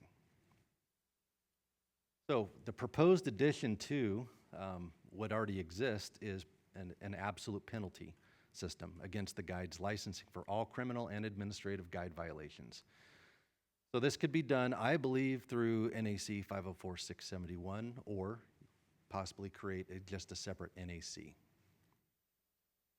So the way it's not really a definition, but what I would call an administrative violation, guide violation, would be something like a paperwork violation, where we have, a guide doesn't have a copy of their license with them, or a copy of their special use permit, or a copy of the client contract, but one exists.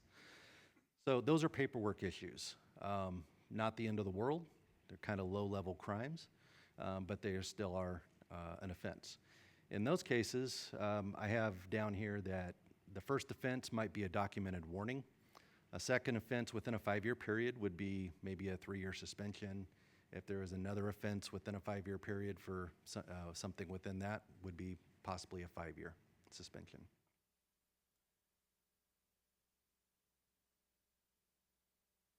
So following the following penalties will not be actual demerit assessments, but instead an absolute penalty for having received a criminal violation of wildlife law. The penalty would be based on the value of the criminal demerit assessed for that conviction. So again, we're not talking about creating a demerit system for guides here. We're just saying that the existing criminal system, we're using to use that as a basis for determining the penalty for a guide suspension. So if somebody were to get a 3 demerit criminal violation, that would be possibly a 1-year suspension. If they were to receive a 6 demerit, and that would be something similar to not having a fishing license or a hunting license, that would be a 3-year suspension. 9 or 12 demerit points could be something like a 5-year suspension. Again, we're not assessing demerits, we're simply using the demerit system as a basis to assess penalties for guides licensing. And then the cleanup on this, what do you do from other states? So convictions from other states would be assessed in penalties based on the associated demerit value that we already currently have in Nevada. And so, again, if it were something like trespass, a guide trespassed in the state of Idaho while guiding in Idaho, and then they were to apply in Nevada for a guide's license, we do background checks, we're gonna know about that violation. I would assess them essentially the equivalent to a 9 demerit penalty. So I wouldn't give them a guide's license at that point. And then the International Wildlife Violators Compact System suspensions, very much the same thing. We look at those. Those are like violations in our state, and so we would assess those based on our existing laws. And for any administrative demerit assessed, taking a hunter safety course to remove 4 demerits should not be allowed in this system because it's not an actual demerit that they're earning. It's just the penalty based upon a demerit value. Again, I think this could all be accomplished within NAC. I don't think there's really any NRS changes needed for that, but that's, again, up for future debate. Questions on 2 before we move on?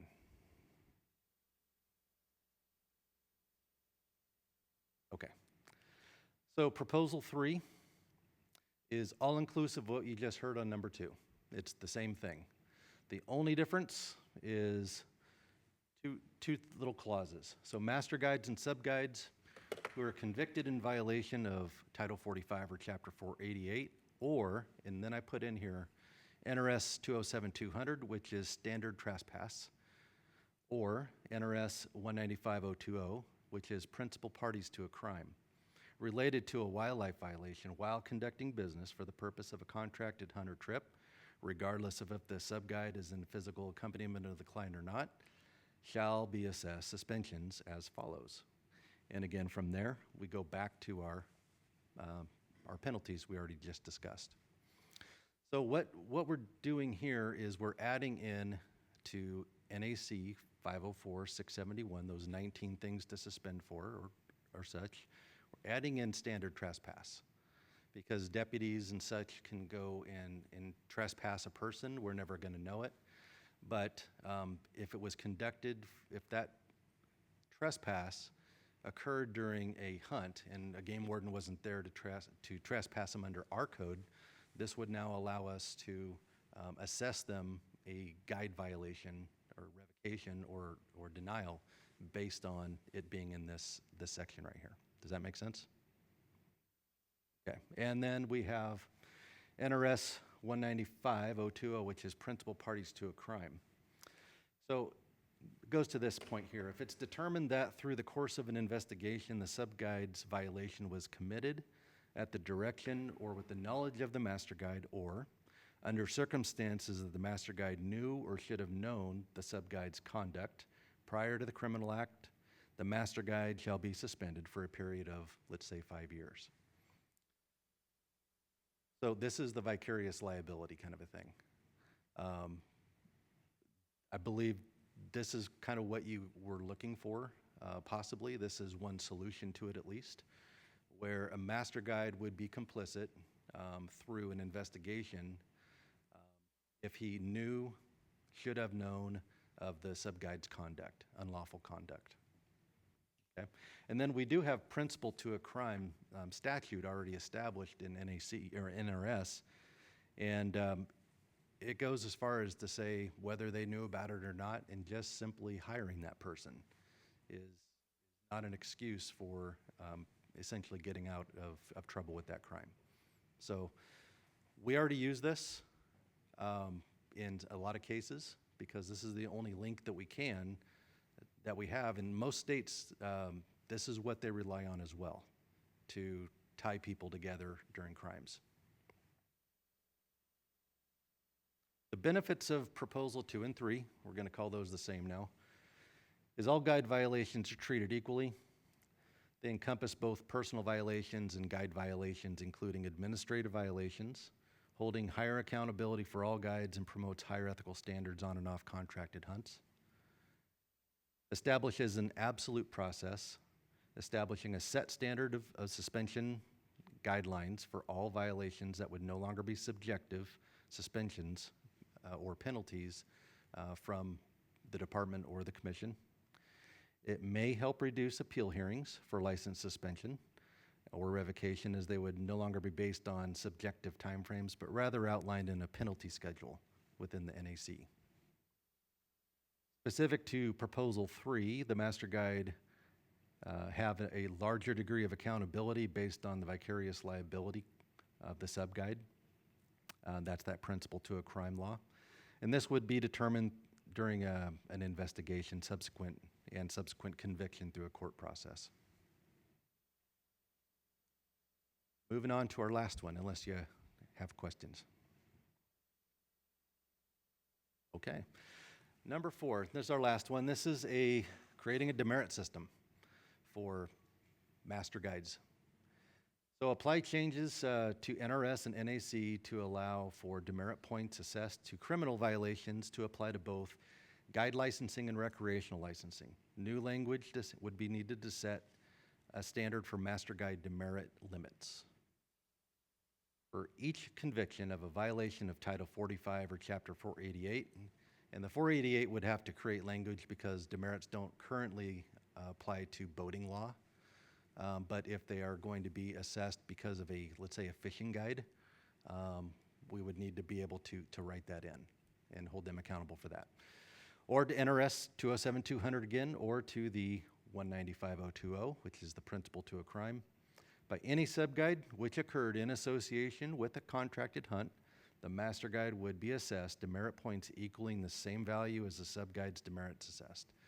So, real quick, going over that one more time. If a subguide had a violation during a guided hunt, not on their own, not I'm trapping this year and I'm laid on my check. Has nothing to do with a contracted hunt.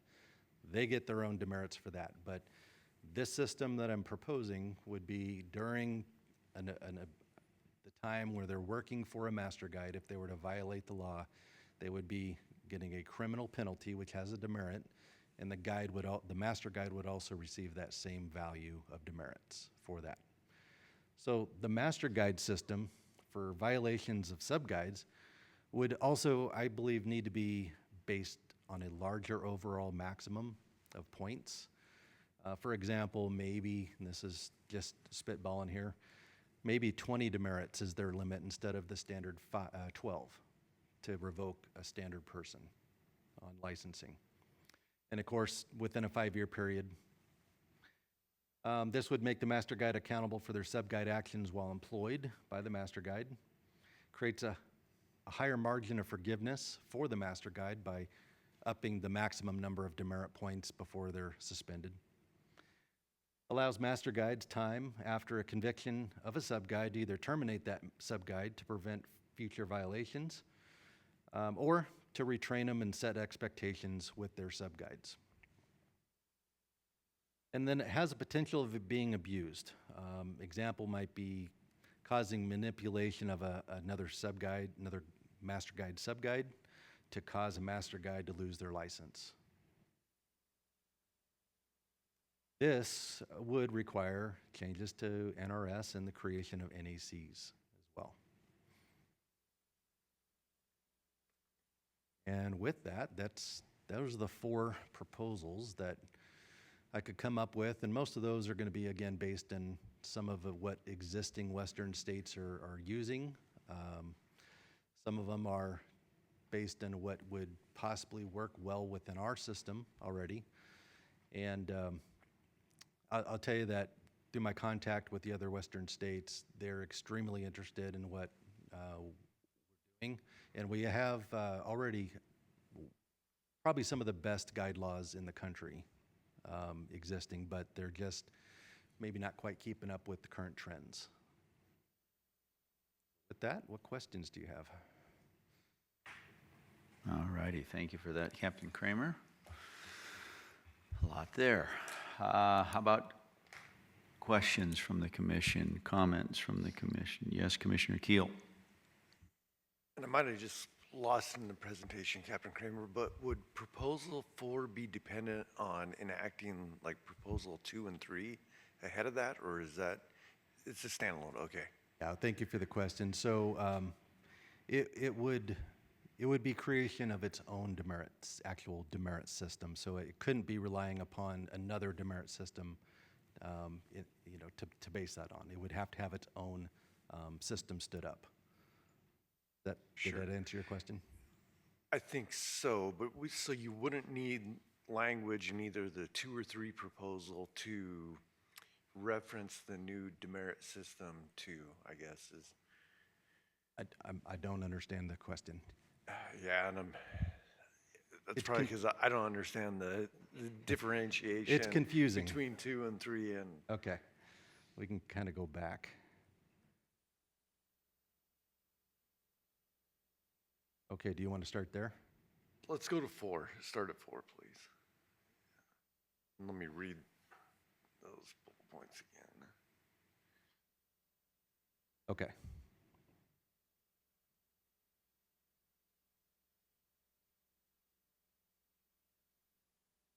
Okay, so I think where I was at was if we come up with that new language in that first bullet point, that sets the basis for the demerit system that you would be proposing.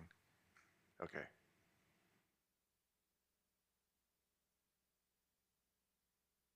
I think I'm clear. I'm good. Okay, all right.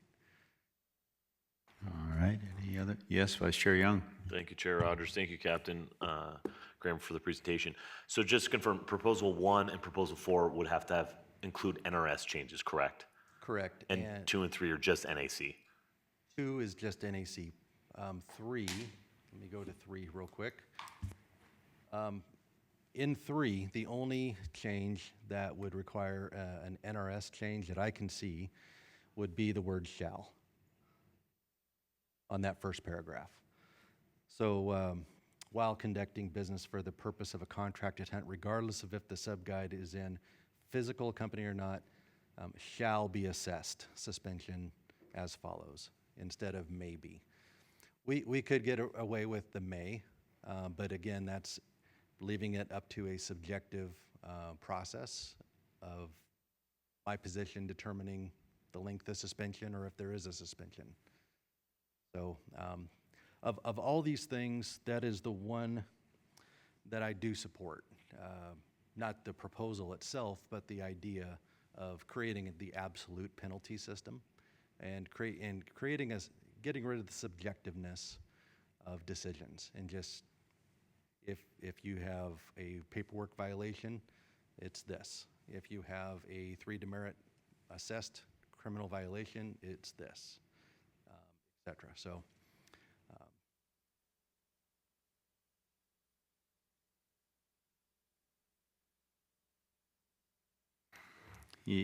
Yes, Commissioner Gavilia.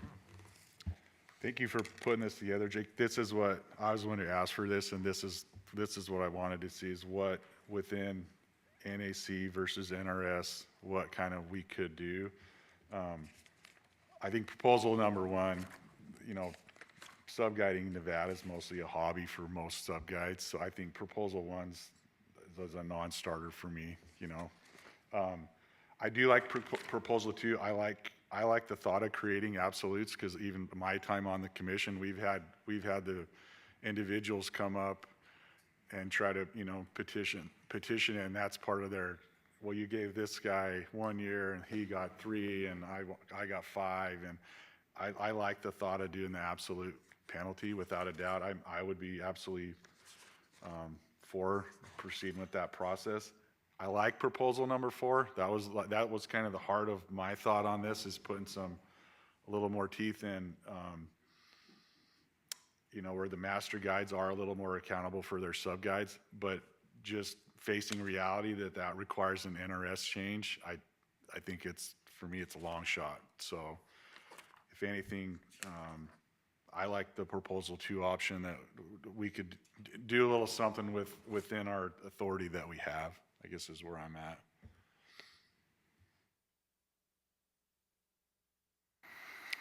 Anything else from the commission at this time? Yes, Commissioner Munn. Thank you, Captain. Can you help me understand, when you were lining out those 19 considerations, you pointed out some that are still sort of subjective.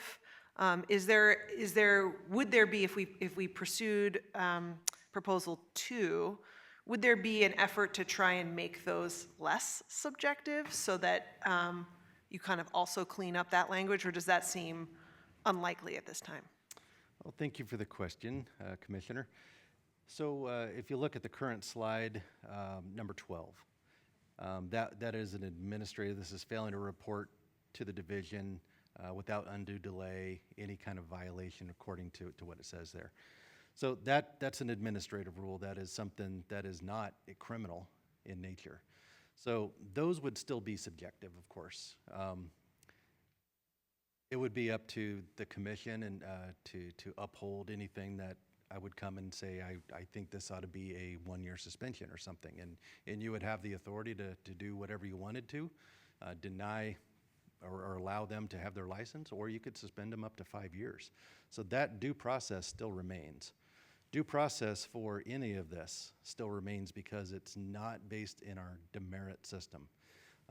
These are all still professional licensing. It's outside of NRS 501, what is it here?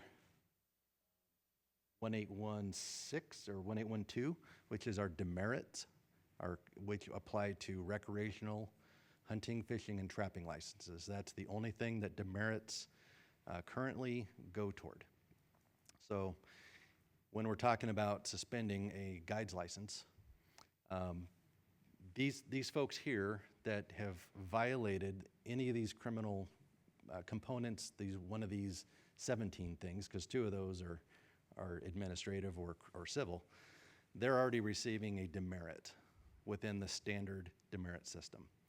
It just now transfers over here to our professional licensing, that we are able to say yes, no, on their licensing based on this NAC. And when we do say no, they're still going to have due process in front of the commission as an appeal process. Does that answer your question? I think so. All right, any other questions from the commission at this time? Yes, Commissioner Bourne? Thank you for the presentation. I too agree with proposal number 2. I like the idea of absolute and shall. I would like to see some form of accountability to master guides as well, but proposal 4 looks like, for lack of a better term, a legal black hole to me, and I worry about the wording and getting it implemented. So I would stick with proposal number 2 myself right now.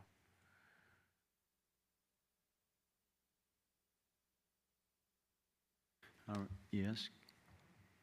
Commissioner Messna, Jim? Yes, thank you. I guess I'm just a little bit curious here. It sounds like much beyond today's discussion, there's a bigger hiccup on this may and shall, besides whether or not we're adding this to a demerit system or anything else. It sounds like, just from the context of this discussion, there's a big issue with that language right there, and that requires NRS intervention for that. So without solving that problem, I guess my question is, how far can we get within option 2 without addressing the may and shall? Like, I'm curious, just as this idea progresses, how far can we get, and how good of a document can we create within, say, option 2 or anywhere else, and not address the may and shall? Okay, thank you for the question, Commissioner Messna. So I think that we can do, or you can do quite a bit within just NAC here, leaving the shalls as mays, which is still going to be subjective. So we're not really creating at that point a mandate by the department for a certain penalty for a certain thing necessarily. But I think that you can do quite a bit just within the NAC here. And moving, if you look at your screen here, moving this proposal 3, get rid of the word shall and put it back to may, makes everything, I think, doable within the NAC. And we can also then include that degree of master guide accountability by putting the NRS, the trespass NRS, and the reference to NRS 195.020, which is the principle to a crime.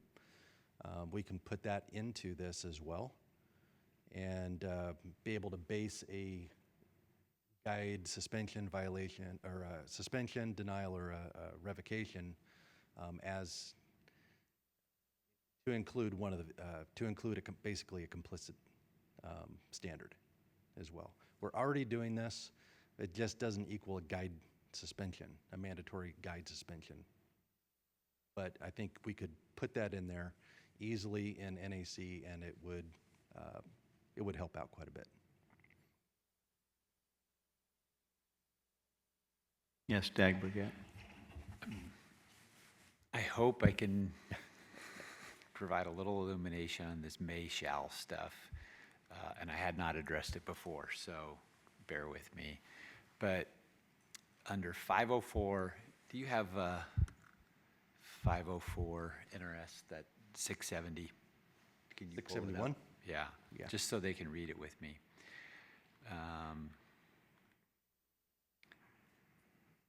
So 9 is the one he's referencing. And it says, if any licensee is convicted of violation of wildlife laws, I'm just paraphrasing, commission may revoke the license of the licensee and may refuse issuance of another license for a period up to not to exceed 5 years. I think it's arguable the intent of that statute is simply to establish a maximum time frame for which the commission can suspend a license. I think that's the arguable import of that statute. I don't have it in front of me. I don't have a legislative history to tell you that, but I think that there's a good argument to that effect. The point being, you could then, if that's true, all they're saying is, we're telling you, we don't want you to exceed 5 years for a criminal violation by a guide. That doesn't prohibit the commission from adopting NACs that have standardized timeframes for violations for specific conduct. I think that would be a fair interpretation of that NRS. Do I need to state it another way? What I'm trying to say is, I think you don't need to change may to shall to create standardized timeframes if you want to go 1 year for a paperwork violation and 3 years for a more serious trespass violation and 5 years for a felony. I think that you have the authority to do that. I'm stepping out a bit here. We would have to look and look closer at this issue. But I think maybe you can just do that without any may shall changes. Because I think the intent here, because if you look at 10 is right after 9 here in 504-670, and it says the commission may adopt regulations covering the conduct and operation of a guide service. So right after that one where they say you may revoke up to 5 years, they're then saying this commission can create regulations to deal with these issues. I think arguably then that gives you the right to establish a regulation in NAC that would achieve what he calls an absolute process, but basically a standardized system without making changes to NRS. Does that help? Does that clarify? Yes, Commissioner Munn. Will you go back to the current practices for a moment, please? Perfect. Let me see if I can restate it to make sure I understand, which is that because NRS 504-390 has may, that gives the authority to have a variety of outcomes kind of underneath it, as long as it doesn't exceed that 5-year benchmark. As a commission, we have the ability to make changes to NAC 504-671, and we could adopt a language change there from may to shall only in the NAC, and that would be within the purview of NRS. So this is, I'm just trying to understand the difference between NRS changes and NAC changes, and so when the third bullet saying changing may to shall is referring to the may in bullet 2 for NAC 504-671. I mean, it's any of them, but you could just change that particular may, and that would give you that authority. Am I making sense there? Yes. All right, I'm coming up to speed. Thank you. I think you're there.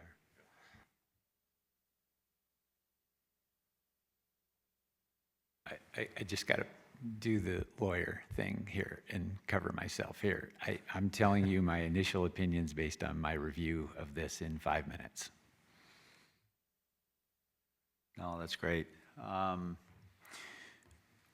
One question I had, I mean, we're kind of honing in a little bit here on proposal or option 2, but just to clarify that option 3 or proposal 3 is proposal 2 with a couple of additions that we could possibly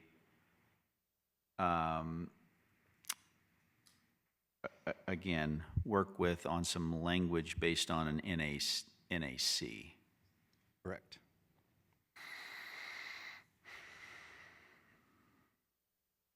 Okay. All right. Anything else at this time from the commission? Yeah, Commissioner Gavilia. I have one other quick question. Jake, we heard it yesterday that basically our guide, and this is like an overarching one, our guide regulations are really old. So did I hear a rumor yesterday that there may be an intent to go back and look at the overall, some of the guiding definitions and language? Yeah, thank you for the question, Commissioner Cavilla.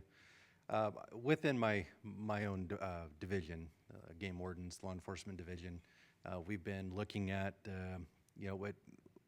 what is likely needing to be changed, updated to enforce the laws, the guiding laws in today's culture. Dealing with everything from the definitions of what guiding is, maybe advertisement, social media concerns, you name it. So we're discussing that. If you would like to take that on, we can certainly take some direction from you if that's something you would like. If not, that's fine. No, I was just asking the question. I'd heard that, so I wanted to bring it up. And I'm a guide too, and I'm absolutely not pro-guide at all, but it's kind of like anything we do at the commission. Everything evolves, and it may be worth a change. I don't know if we start looking at it now or down the road, but I mean, right now I like this, but just overall, we need to review that program. I don't know when we want to actually start on it, but okay. Okay. All right. Anything else from the commission at this time? All right, this is great dialogue and discussion, but maybe let's put it out for public comment and see if we can add anything else to the conversation. So with that, excuse me, I'll send it out for any public comment here in Las Vegas. Any public comment here in Las Vegas? No takers. All right. How about any public comment via Zoom? And none via Zoom. Well, that was quick. Yeah, Vice Chair Young, did you? Well, I was going to make a comment if we're going to bring it back to the commission. Oh, yeah, we're going to bring it back to the commission. Yes, sir. Thank you, Chair All Rogers. yours. So I just want to make a couple comments and appreciate the presentation.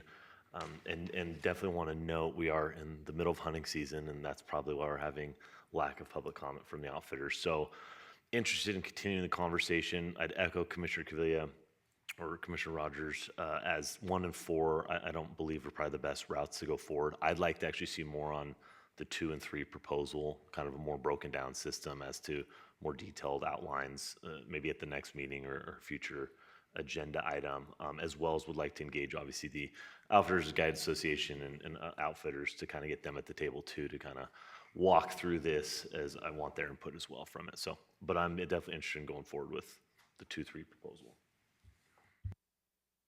All right, thank you for that. Anything else from the commission? All right, I'd kind of echo what's been said also from Vice Chair Young and others. I agree that I think 1 and 4 are probably off for me, but I do like this proposal 3. Just the fact that it is a, proposal 2 plus some additional, again, all inclusive of proposal 2 with the addition of some following items there. But I think further discussion on those 2 items I think is warranted, and getting some other interested parties. Again, as you mentioned, Captain Kramer, we're just in the discussion phase. I mean, but we want to hear from people, right? So, anybody that has an opinion on this as we move forward, we certainly want to hear from you. So, anyway, anything else from the commission at this time, or questions, comments, or directions, or motions, anything? Yeah, I don't know if you need to make a motion or just what you just did, provided them direction, so. Yeah, I agree. I appreciate that. And yes, I think that would be the, my thought from this point is having the department come back at a later commission meeting, honing in on proposals 2 and 3 for additional discussion. Yes, Director Janae? Thank you for the opportunity. I just wanted to clarify, given that November would still be in hunting season, would it be preferred to have that come to the January meeting?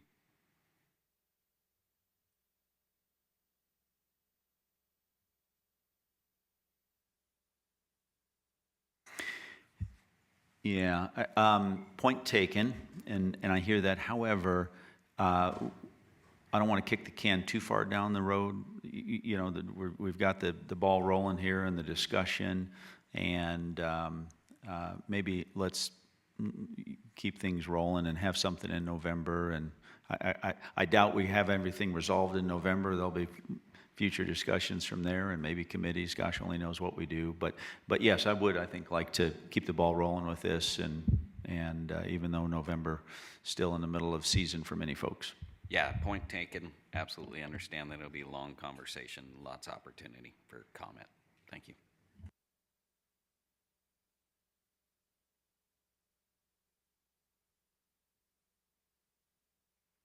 All right. Anything else, Captain Kramer? All good? No, unless you have any further questions. I know it was a lot to take in. I know it was confusing. It's a confusing topic, and there's just not as you can see in Western states, there's no central focus on any one method. So we just kind of shotgun the approach, and thanks for holding in there with me. Well, thank you for that. And also for what it's worth, I mean, I know, again, Commissioner Caviglia was talking about, and there were some notions yesterday, you know, looking at these guide laws that, you know, that are maybe decades old, given how times have changed, are certainly something worth looking at. And again, further, broader, longer conversations down the road. But I was at least glad to hear that, you know, people are starting to think about that a little bit and maybe bring those up to date as well. So we're ready when you are. Yeah. Thank you. Right, thank you. All right, let's see here. Appreciate that. So we will close out that agenda item, and we are now on to agenda item number 22, and this is Commission General Regulation Workshop. Public comment is allowed. This is for possible action. 22A, Commission General Regulation 528, motor restrictions and revisions related to fisheries. Wildlife Staff Specialist Kim Tisdale. The Commission will hold a workshop to consider amending Nevada Administrative Code, NAC, to set motor restrictions on Battleborn Pond. This is NAC 488.470.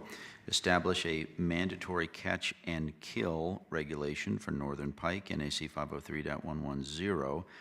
Revise bait restrictions statewide, NAC 503.500 through 515. Amend ice hole size restrictions to allow for larger size holes for spear/bow fishing on Commons Lake, NAC 503.583, and update scientific names in the classification of fish species, which is NAC 503.060 through 065. Good morning, Ms. Tisdale. Morning, thank you. Hopefully a less intensive NAC change proposals here for your review.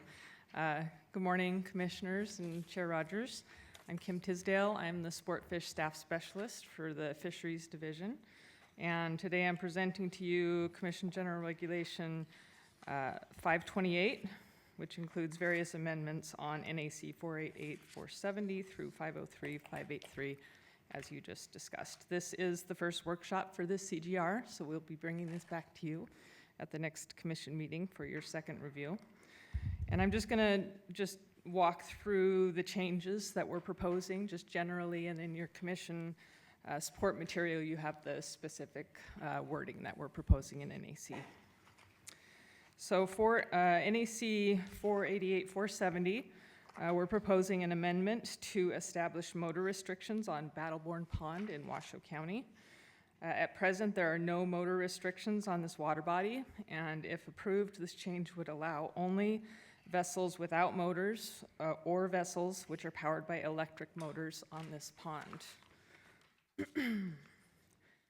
This regulation is being introduced in response to numerous community requests and to ensure consistency with the other nearby community fishing ponds where gas-powered motors are restricted. Battleborn Pond is a newly acquired state-owned water body in Sparks. It's out in Spanish Springs, in the Wingfield Springs area. And it's located adjacent to a lot of private residences. And so limiting gas-powered motors will reduce noise, minimize potential conflicts among recreationists, and improve safety on this relatively small water body.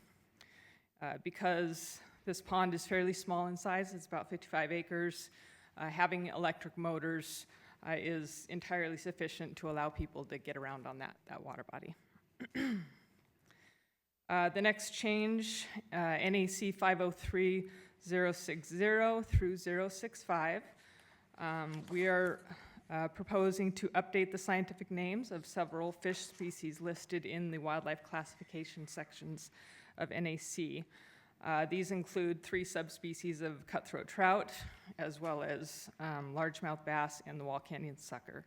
And these changes are just to reflect the current accepted nomenclature of these fish species. Moving on to NAC 503-110, we're proposing to amend this statute, which would require any northern pike caught to be killed immediately and prohibit their live release into any water body, including the one in which it was caught. So currently, northern pike are classified under NAC 503-072 as an injurious aquatic species rather than a game fish. So as a result, there is no harvest limit, and anglers can take any number of pike for consumption or disposal without violating Nevada's wanton waste laws. In addition, because northern pike are listed as a prohibited species under NAC 503-110, their importation, transportation, or possession is unlawful.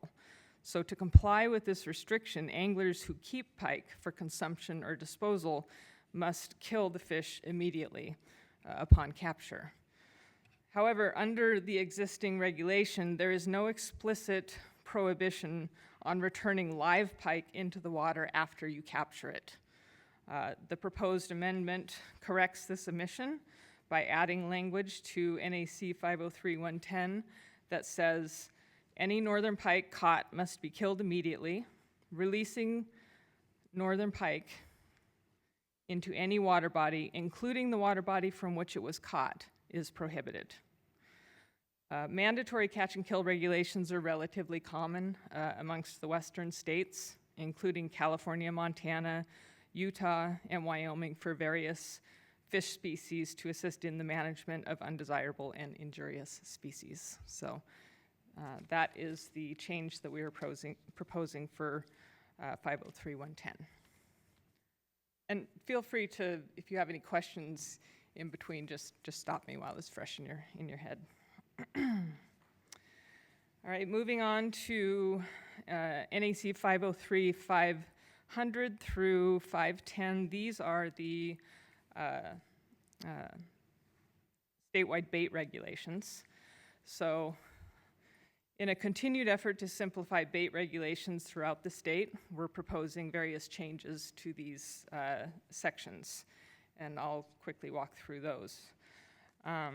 503-500 just adds a definition for animal life. This is a term that's frequently used throughout the bait sections, but currently lacks a specific definition. So we are defining animal life as live insects such as grasshoppers, worms such as earthworms, leeches, and other terrestrial invertebrates. So just providing a definition there. NAC 503-502, these are general statewide bait regulations. We are revising language for consistency throughout the bait regulation sections. And then we're also adding a provision which allows for the use of dead, fresh, or frozen saltwater species such as shrimp or anchovies as bait where bait is permitted. So while the use of such bait is common and it poses no risk to aquatic life, it's currently not explicitly authorized in existing statutes, so we're just adding that language so it's clear. In NAC 504, and 503, 507. These are the southern and western region bait regulations. The only changes we're making here just is revising text to maintain consistency in language and formatting, just to make it easier to read through the bait regulations. And then for 503, 506, which is the eastern region bait regulations, this amends the regulation to allow for the use of any unprotected species of freshwater bait fish or parts thereof, which are commercially prepared or preserved as bait in the eastern region. This kind of brings the eastern region in line with the same regulation for the western and the southern, so the whole state will allow the use of these commercially preserved or prepared baits. So these baits are widely available and popular at most tackle shops, but the current regulation prohibits their use in the eastern region, which creates a situation where many anglers are unknowingly in violation of bait fishing regulations. And because these baits pose no threat to aquatic wildlife, this change is being proposed to resolve that problem. And finally, in the bait regulation sections 503, 510, the proposed amendments are just eliminating a table and some language in there. Updates to bait fishing regulations over the years have rendered it unnecessary and duplicative, and all the pertinent details regarding the capture, sale, and transport of authorized bait fish for live bait vendors is already very clearly included in NAC 503, 502 through 507. And finally, we are proposing to amend 503, 583 to allow larger holes for spear and bow fishing through the ice at Cummins Lake specifically for northern pike. Northern pike, as we mentioned, are a prohibited species and also an injurious aquatic species. They are present in Cummins Lake, where they pose a significant threat to this popular sport fishery. We have conducted ongoing resource-intensive suppression efforts for many years to keep their populations low enough that we can still maintain that very popular sport fishery. This revision would create an exception to the current maximum size of the fishing hole size of 10 inches for angling. It would permit larger holes for those people engaged in spear and bow fishing for northern pike through the ice. These methods, bow fishing and spear fishing, have proven more productive for harvesting large northern pike, more productive than angling. The current hole size restriction limits the success of these methods and thus limits the effectiveness of this technique for pike suppression, which we are wanting to encourage. The amendment also includes several provisions to ensure spear bow fishing holes do not pose a hazard to the public or other recreationists. And I'm actually going to read the proposed language that we are putting in there for you. So as currently written, 503, 583 simply states that for the purpose of ice fishing, a hole cut through the ice must not exceed 10 inches in diameter. The language we're proposing continues, for the purposes of spearfishing or bow fishing for northern pike at Cummins Lake, a person may cut a hole through the ice measuring 1 foot wide by 2 foot long. The person may not exceed 1 hole per fishing site and must retain possession of the ice block cutout and ensure it is returned to the hole before departing the area. And prior to departing, the person must mark their hole with either natural vegetation or a brightly painted wooden marker at least 3 feet tall to indicate a potential hazard. Markers must be in the possession of the person upon creating any hole exceeding 10 inches in diameter. And markers must be visible from a minimum distance of 100 feet. And hook and line angling is prohibited in holes exceeding 10 inches in diameter, which are cut specifically for spearfishing or bow fishing. That concludes the proposals that we are putting in front of you, and I am prepared to answer any questions you might have. All right, thanks for that, Ms. Tisdale. Yes, Commissioner Cavilla? Thank you. I do have a question regarding the, marking of the hole that Cummins. You've got either natural vegetation or brightly painted wood. I'm curious on the natural vegetation, what we're anticipating individuals to utilize for that. Yeah, it would probably be sagebrush or something, some sort of scrub that they could bring over there with them, just so they could place it over the hole.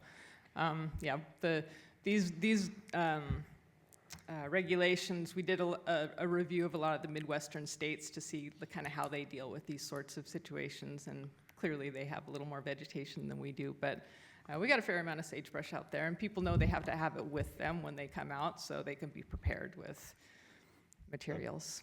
I guess do we want them mowing down the sagebrush around Cummins Lake for their, to cover their hole? There's not a lot there. I mean, there's sagebrush there, but. Yeah, I don't think there's not a lot of people who are participating in the bow fishing and spear fishing, so I don't anticipate it's going to be a huge amount of people out there doing this. Yeah. And I guess, is there any concern also about the people, you go out there and fish, Saturday you leave, and now Sunday you've got vegetation or a 3-foot wood marker out there on the water. Any requirement about pulling that off? I know that's difficult, but you're gonna end up, somebody's gonna have to go, it's either gonna melt and fall in the lake, or someone's gonna have to pull it off the ice. Is there any concern with that at all?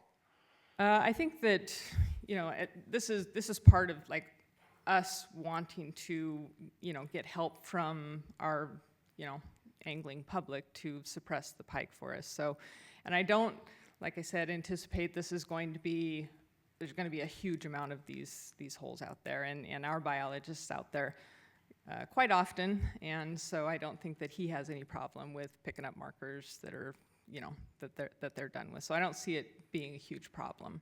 I think that's something that we can accommodate. Thank you. It's just a thought that popped in my head. Yeah, so no, they're good thoughts. All right, anything else from the commission at this time? All right, one item that I had, Ms. Tisdale, was around the Battleborn Pond, and it kind of sounds like from the material here that it was kind of in response to numerous community requests.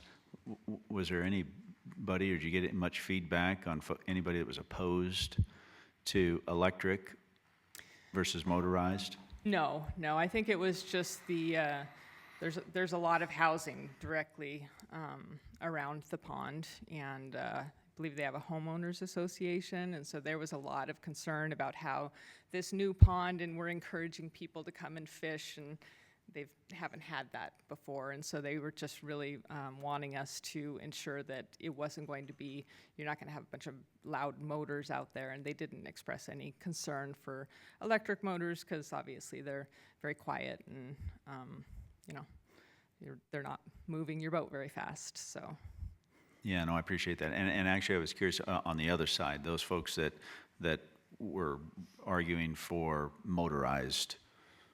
For it to be left as is, to be able to have motorized. Was there very many folks that had any issues with, I mean doubtful, but any issues with going to electric and just leaving it as is with motorized? Yeah, I'm sure there are some people, they haven't vocally, called us and we're really having a problem with it. And I'm sure there's some who might not be happy about it, but it just isn't, it's just not, consistent with, the area, and we want it to be complementary to the people who live around there and still allow people to get out there and boat and get around as much as they can. So. All right, perfect, good. All right, anything else from the commission?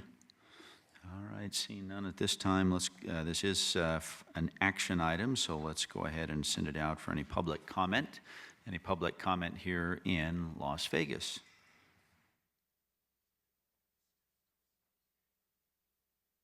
For the record, Paul Dixon, Clark Cab. We had a discussion about this in our cab, but one of the things that just came up when Kim was talking, and I wanted to ask the department is, I know my cousin in Michigan has a 110 horsepower electric motor on his boat. If we're gonna say electric, should we have it electric no wake? Because you could put a big electric motor, or is it just the noise issue? I wasn't quite sure, because if you're gonna use electric motor and assume that it's slow and it's a trolling motor, that's one thing, it's no wake, but they make 110 horsepower electric motors now. And so what are we trying to accomplish? That question just came up in my mind. The second thing is, I know at Cummins Lake, we had tagged, NDOW had tagged northern pike in years past, and they wanted you to catch and release them so they could track them in the system. Is that program over now when we have this total kill on the capture of northern pike, or is it still, if you capture one that's tagged, you're gonna release it? And we didn't get an answer to that, so I said I would ask. And Tommy asked my questions about ice fishing holes, so thank you, Tommy. All right, thank you. Any other public comment here in Las Vegas? All right, seeing none, how about any public comment via Zoom? All right, so we'll bring it back to the commission. And Ms. Tisdale, along those lines, if maybe you wouldn't mind addressing the questions that were just brought up. One is, again, I suspect it is more of a noise issue than anything, but anyway, if you wanted to touch on electric, and I was unaware that there was a 110 electric. Anyway, Ms. Tisdale. Yeah, for the record, Kim Tisdale. Yes, it is mostly a noise issue. I wasn't aware that they had electric motors that large either, but it is still a fairly small pond. It's only 55 acres or so. So even if they did want to go really fast with their big electric motor, it wouldn't take very long to get to the other end of the pond. So I don't anticipate that would be a problem that we would need to address here. With regard to the Floy tag study on pike, that was with this new regulation in place, that would come to an end. The biologist was implanting Floy tags in a lot of the northern pike that we were catching, and we put them back in, and he was using those to try and figure out where these fish are moving, where they're spawning, these sorts of things. So we just feel like putting this statute in place is more important than continuing on with that. And I think he got what he needed out of that Floy tag study. So yes, whether there's a Floy tag in the fish or not, every pike must be killed. All right, perfect. Thank you for that. Any other items from the commission at this time? Questions, concerns, comments, motion? Yes, Vice Chair Young? If there's no further discussion, I can make a motion to move it to the next agenda. All right, with that, I'm going to make a motion to move agenda item number 22, Commission Regulations 528, motor restrictions and revisions related to fisheries, to the November agenda for adoption. All right, so we have a motion from Vice Chair Young. We have a second from Commissioner Bourne. All those in favor with aye? Aye. Any opposed? All right. Thank you, Ms. Tisdale. Appreciate that. The motion carries. All right, we are now on to agenda item number 23, and this is Commission General Regulation. Adoption / public comment is allowed. This is, again, for possible action. This is 23A, Commission General Regulation 515, demerit points associated with trail cameras and thermal imaging devices. Game Warden Captain Wes Coons. The Commission will consider for adoption a regulation amending Chapter 501 of the Nevada Administrative Code to change demerit points associated with trail cameras and thermal imaging devices. So, good morning, Captain Coons. Good morning, Commission. Again, since Christy Knight's here, I'll just be presenting on her behalf. You guys will get her back shortly. She provided me with a memo, and I'll just go ahead and read the summary. The Commission approved the draft language on regulation to increase the demerit points for the use of thermals, night vision, electronically enhanced light gathering devices, and trail cameras during the prohibited times to be moved to an adoption hearing. This regulation increases demerit points from 3 demerits to 12 for the possession or use of thermals, night vision, electronically enhanced light gathering devices while hunting or taking any game mammals or game bird, or while locating game mammals or game birds for the purpose of hunting or taking. This regulation increases demerit points from 3 demerits to 12 for unlawfully placing, maintaining, or using trail cameras capable of transmitting images, videos, or location of wildlife from July 1 through December 31. We did add or similar device to mirror the trail camera language in NAC 503.1485. This regulation increases demerit points from 3 demerits to 12 for unlawfully placing, maintaining, or using any trail camera from August 1 through December 31. We did add or similar device to mirror the trail camera language in NAC 503.1485. All right, thank you for that. I see Mr. Commissioner Booth left us for just a minute, but anything from the commission at this time? Questions, comments, anything along those lines? All right. With that, let's, this is a possible action item, so with that, let's go ahead and send it out for any public comment here in Las Vegas. So any public comment here in Las Vegas, again, regarding agenda item 23A. Mr. Chair, Commissioners, Jana Wright, Clark County. I certainly support the increase of demerit points. I think it is a real incentive for people, hunters, to be compliant with what is being required of them. To talk about the thermal and night vision, my takeaway from the committee meetings was that this is a violation of fair chase. It gives the hunters an undue advantage to killing the animals. I question why this would not be, pardon me, would not be for all animals, not just game animals. I understand that predator hunters use this night vision and thermals for when they are killing coyotes, but before this technology was available, I think that those that choose to kill predators manage to do so and would manage to continue to kill predators without using this equipment. So fair chase is fair chase. Thank you.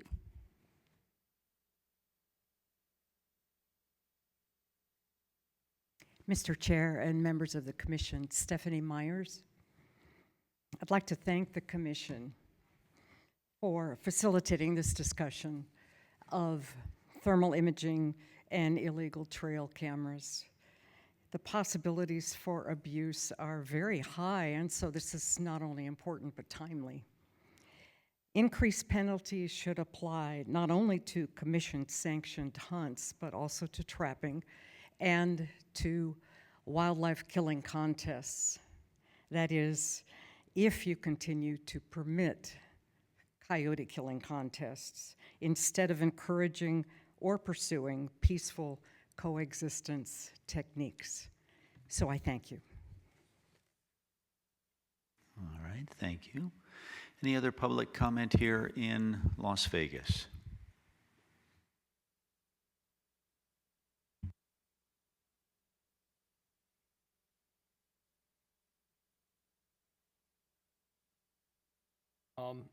Bryce Green for the record.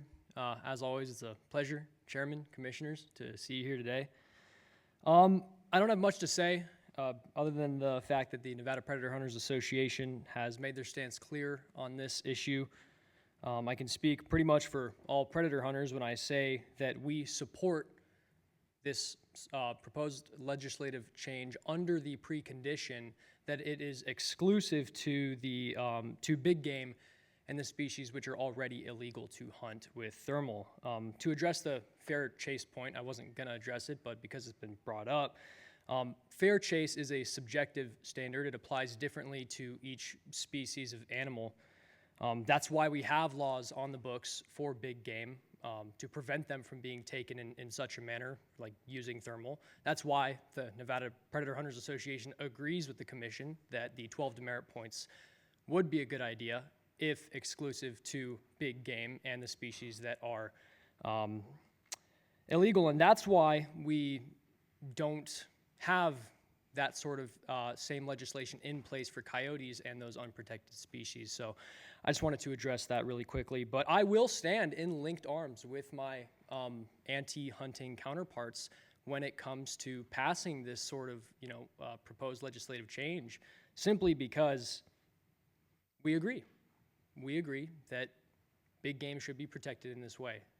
But we also will state that we would like to see a sort of precondition there in the law that says that this does not apply to those people who go and take coyotes and unprotected species or the fur-bearing mammals that are allowed to be taken in this manner with that thermal or night vision technology. So that's what we would like to see, but I just wanted to say that you have our full support if it's exclusive to big game. Thank you. All right, thank you. Any other public comment here in Las Vegas? All right, seeing none, how about any public comment via Zoom? All right.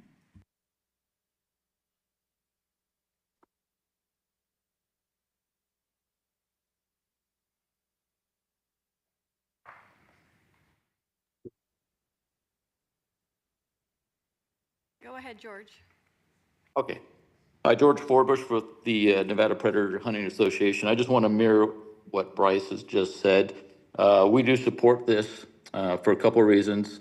We do believe it offers a reasonable amount of deterrence.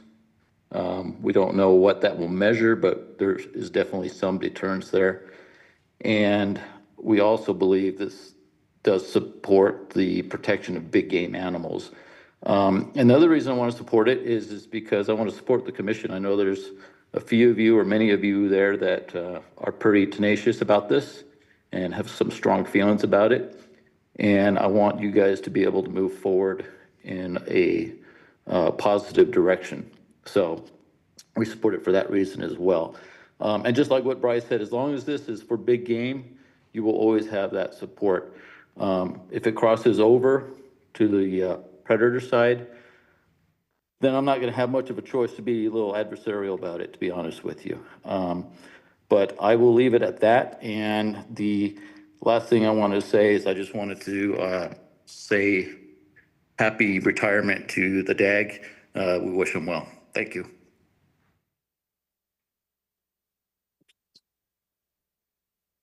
All right, seeing no additional public comment, I'll bring it back to the commission for any further discussion, comments, questions, motion, whatever the flavor of the commission might be. Yeah, Commissioner Caviglia? I guess if there's no Did further you- discussion, no, I'm gonna make the motion for adoption of Commission General Regulation 515 demerit points associated with truck hammers and thermal imaging devices as presented. All right, perfect. So we have a motion from Commissioner Caviglia. We have a second from Commissioner Bourne. All those in favor with aye? Aye. Any opposed? All right, seeing none, that motion carries. So thank you for that.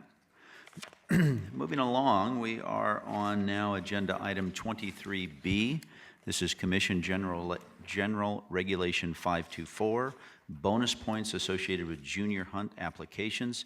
Data and Technology Services Management Analyst Megan Manfredi. The Commission will consider for adoption a regulation amending Chapter 502 of the Nevada Administrative Code that would simplify the issuance, use, and administrative management of bonus points associated with junior hunt applications.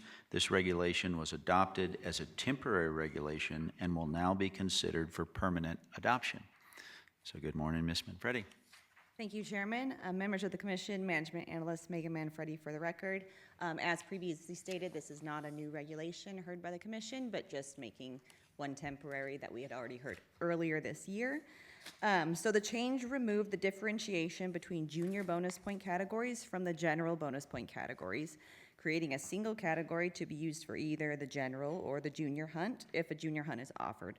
And so specifically, we're talking about mule deer, turkey, and most recently, the antelope horn shorter than ears. So after receiving this regulation back from LCB, the department did recognize that the drafted language did not fully capture what the change was trying to accomplish. So I would like to direct the commission to page 13 of the support materials, and we will be reviewing subsection 5 of NAC 502-4189, found at the top of the page. So the department would like to request that the entirety of the first sentence be removed from the regulation language. This sentence talks about transferring bonus points as a person becomes ineligible for a junior hunt, which does not really capture our intent to allow the junior to use their points freely under the species regardless of the type of hunt being applied for. I can read that sentence on the record if you would like, but it is found in the support materials. And I apologize, Ms. Manfredi. That was page 13, did you say? Yes.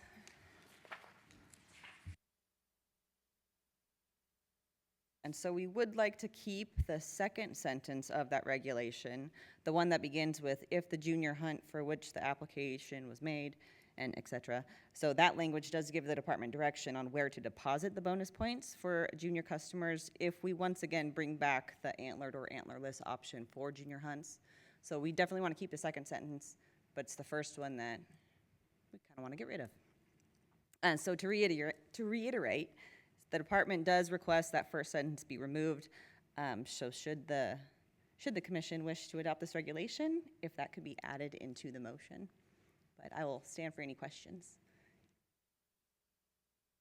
All right. Bring it back to the commission here. Any questions? And was everybody okay and clear on that ask from the department? All right. Seems like everybody was. Anyway, with that, questions, anything from the commission at this time?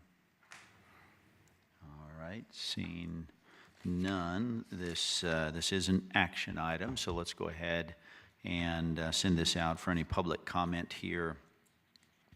Public comment here in Las Vegas. So any public comment here in Las Vegas on Commission General Regulation 524?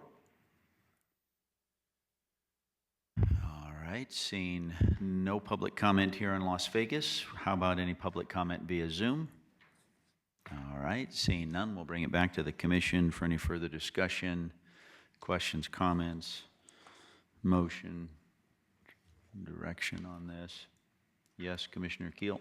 Yeah, thank you, Chairman Rogers. With that, I'll move to adopt Commission General Regulation 524, bonus points associated with junior hunt applications as presented with the noted change on page 13 in section 5, and that change being striking the entirety of the first sentence of that section 5. All right, perfect. So we have a motion from Commissioner Keel. We have a second from Commissioner Messna. All those in favor with aye? Aye. Any opposed? All right, that motion carries. Thank you, Ms. Manfredi. All right, moving on, we are now on agenda item number 24. This is Commission Regulations. Public comment allowed for possible action. This is 24A, Commission Regulation 25-16, Fishing Seasons and Regulations for January 1, 2026 through December 31, 2027. Wildlife Staff Specialist Kim Tisdale, the Commission will consider and may take action to approve the fishing seasons and regulations for 2026 and 2027. So, Good morning Ms. again, Tisdale. Commissioners and Chairman Rogers. I'm Kim Tisdale, Sportfish Staff Specialist for the Fisheries Division. Today I'm presenting to you Commission Regulation 2516 for the 2-year period of January 1, 26 through December 31st, 2027. We've submitted support material relative to the changes we're proposing, but I'll walk through the changes with you. For the next regulation cycle, we're only proposing one change for Lake Mead and Mojave. There are actually two specific changes, but it's the same change. We're proposing to remove the size and limit restrictions to allow for unlimited possession of striped bass on Lake Mead and Lake Mojave. So under the current regulation, as it relates to striped bass, there is currently no limit on striped bass less than 20 inches, but the daily limit on striped bass 20 inches or longer is 20 fish. And what we're proposing is just to allow for no limit on striped bass, regardless of the size. The current striped bass regulation has been in effect for almost 20 years. It was designed to encourage the harvest of as many small striped bass as possible, while limiting the harvest on those larger fish. And this assumed that reducing the abundance of the smaller individuals would free up food resources for the larger fish, allowing them to get bigger and higher growth rates. However, the small size class continues to be much more abundant than the larger classes, and our monitoring data indicate that there is limited success with this regulation that we have in place. Angler creel surveys conducted on Meade and Mojave for over the last decade has shown that anglers rarely harvest more than 20 striped bass in total, and almost never harvest 20 or more striped bass over 20 inches. So, in addition, lake-wide fisheries monitoring has not documented any significant change in the size structure of the striped bass population under this current regulation. So, this suggests that the current size and limit restrictions are not achieving their intended effect, and as a result, the restrictions are just unnecessary, and they just complicate things for people. And so you guys have been here for the last few years that I've been here. We're really trying to simplify regulations, and this is part of that. If it's not doing what it's intended, there's no point in having it. So because Meade and Mojave are interstate waters, fisheries staff in the southern region collaborate closely with Arizona Game and Fish Department so we can maintain consistent fishing regulations between the two states. Arizona plans to propose the same regulations for Lake Meade and Mojave. They're a little bit behind us. They start in January, but apparently it's a very quick process for Arizona, so we should be close to the same timeline in changing these regulations. So that's all I have for you today. Stand for any questions that you might have.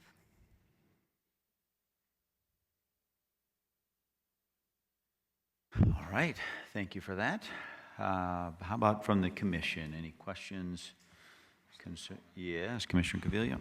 I just have a comment, Kim.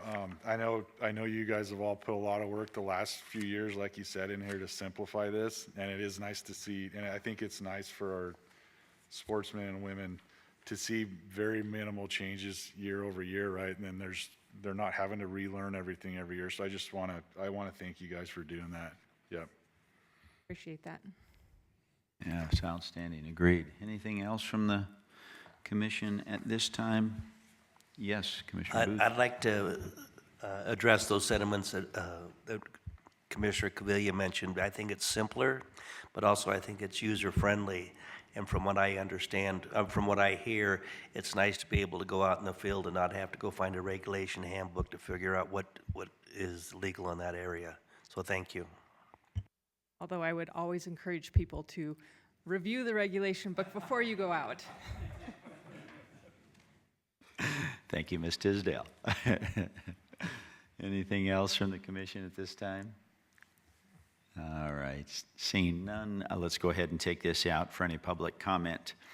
So is there any public comment here in Las Vegas regarding agenda item 24A? This is a commission regulation 25-16 for our fishing seasons and regulations. All right, so no public comment here in Las Vegas.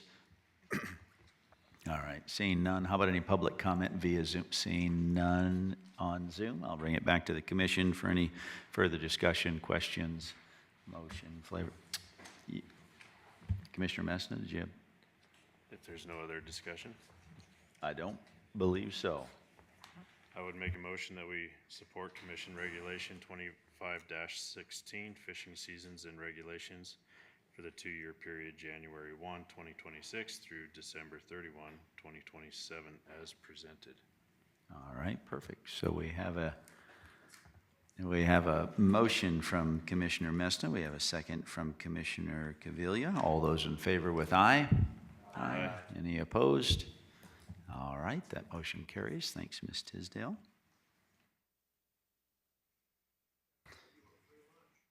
Let's see here. We are on to agenda item number 25 now. This is future commission meetings and commission committee assignments. Secretary Janae and Chair Rogers for possible action.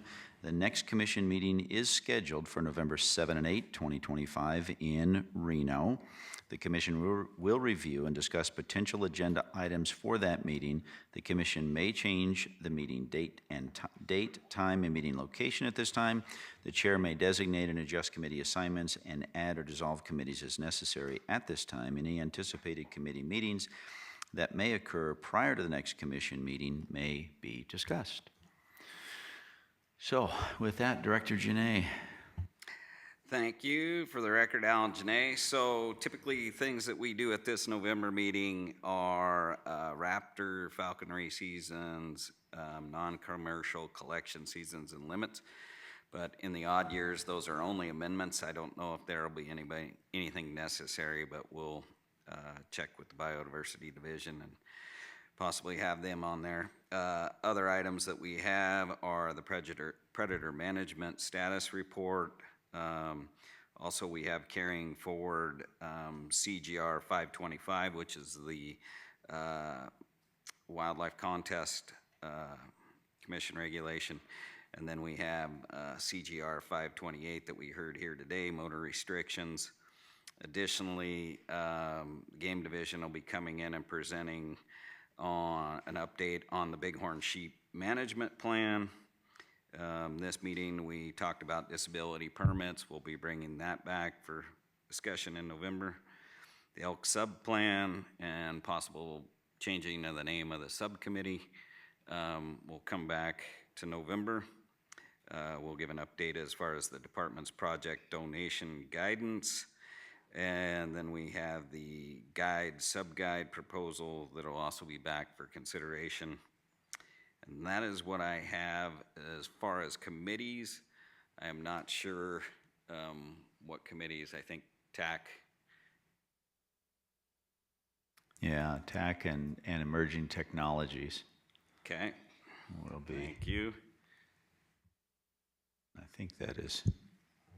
If there were any other committees that commissioners were looking to. I don't believe so. I think just those two. Okay. And then other than that, the only other thing that I had is we will get out more information on a possible Friday night event, probably in cooperation with DAG Burkett, but also possibly past division administrator of AC and past Commissioner McNitch. So we'll be working and getting more information out on that for Friday. All right, perfect. Thank you for that. As far as with the commission, any items for this from the commission regarding future commission meetings or dates or anything? All right, good.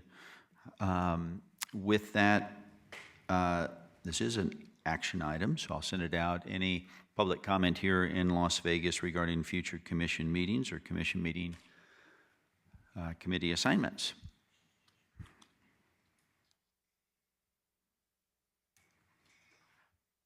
Ask, and I got to make you past 12 o'clock, but that's okay.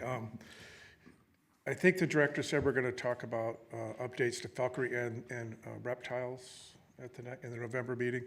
One of my board members wanted to discuss that, and he was wondering whether or not something we could have for consideration is, you know how we have like a course that we take for shed antler collecting, for the ethics of shed antler collecting, for the non-commercial collecting of reptiles. Well, we're talking about having a discussion and talking to you guys about having a similar course for kids that go out and do that, so you have ethical collecting and doing things, because we do have a lot of species that are critical out there that kids go out and collect. It would be nice that at least their parents for them understand that. And it's something to think about coming in, and it may add more to the discussion than just a small amendment to things. And I want you guys to think about that, whether that was worth having a discussion. Thank you. All right, thank you for that. Any other public comment here in Las Vegas? All right, seeing none. How about any public comment via Zoom? All right, seeing none, we'll bring it back to the commission.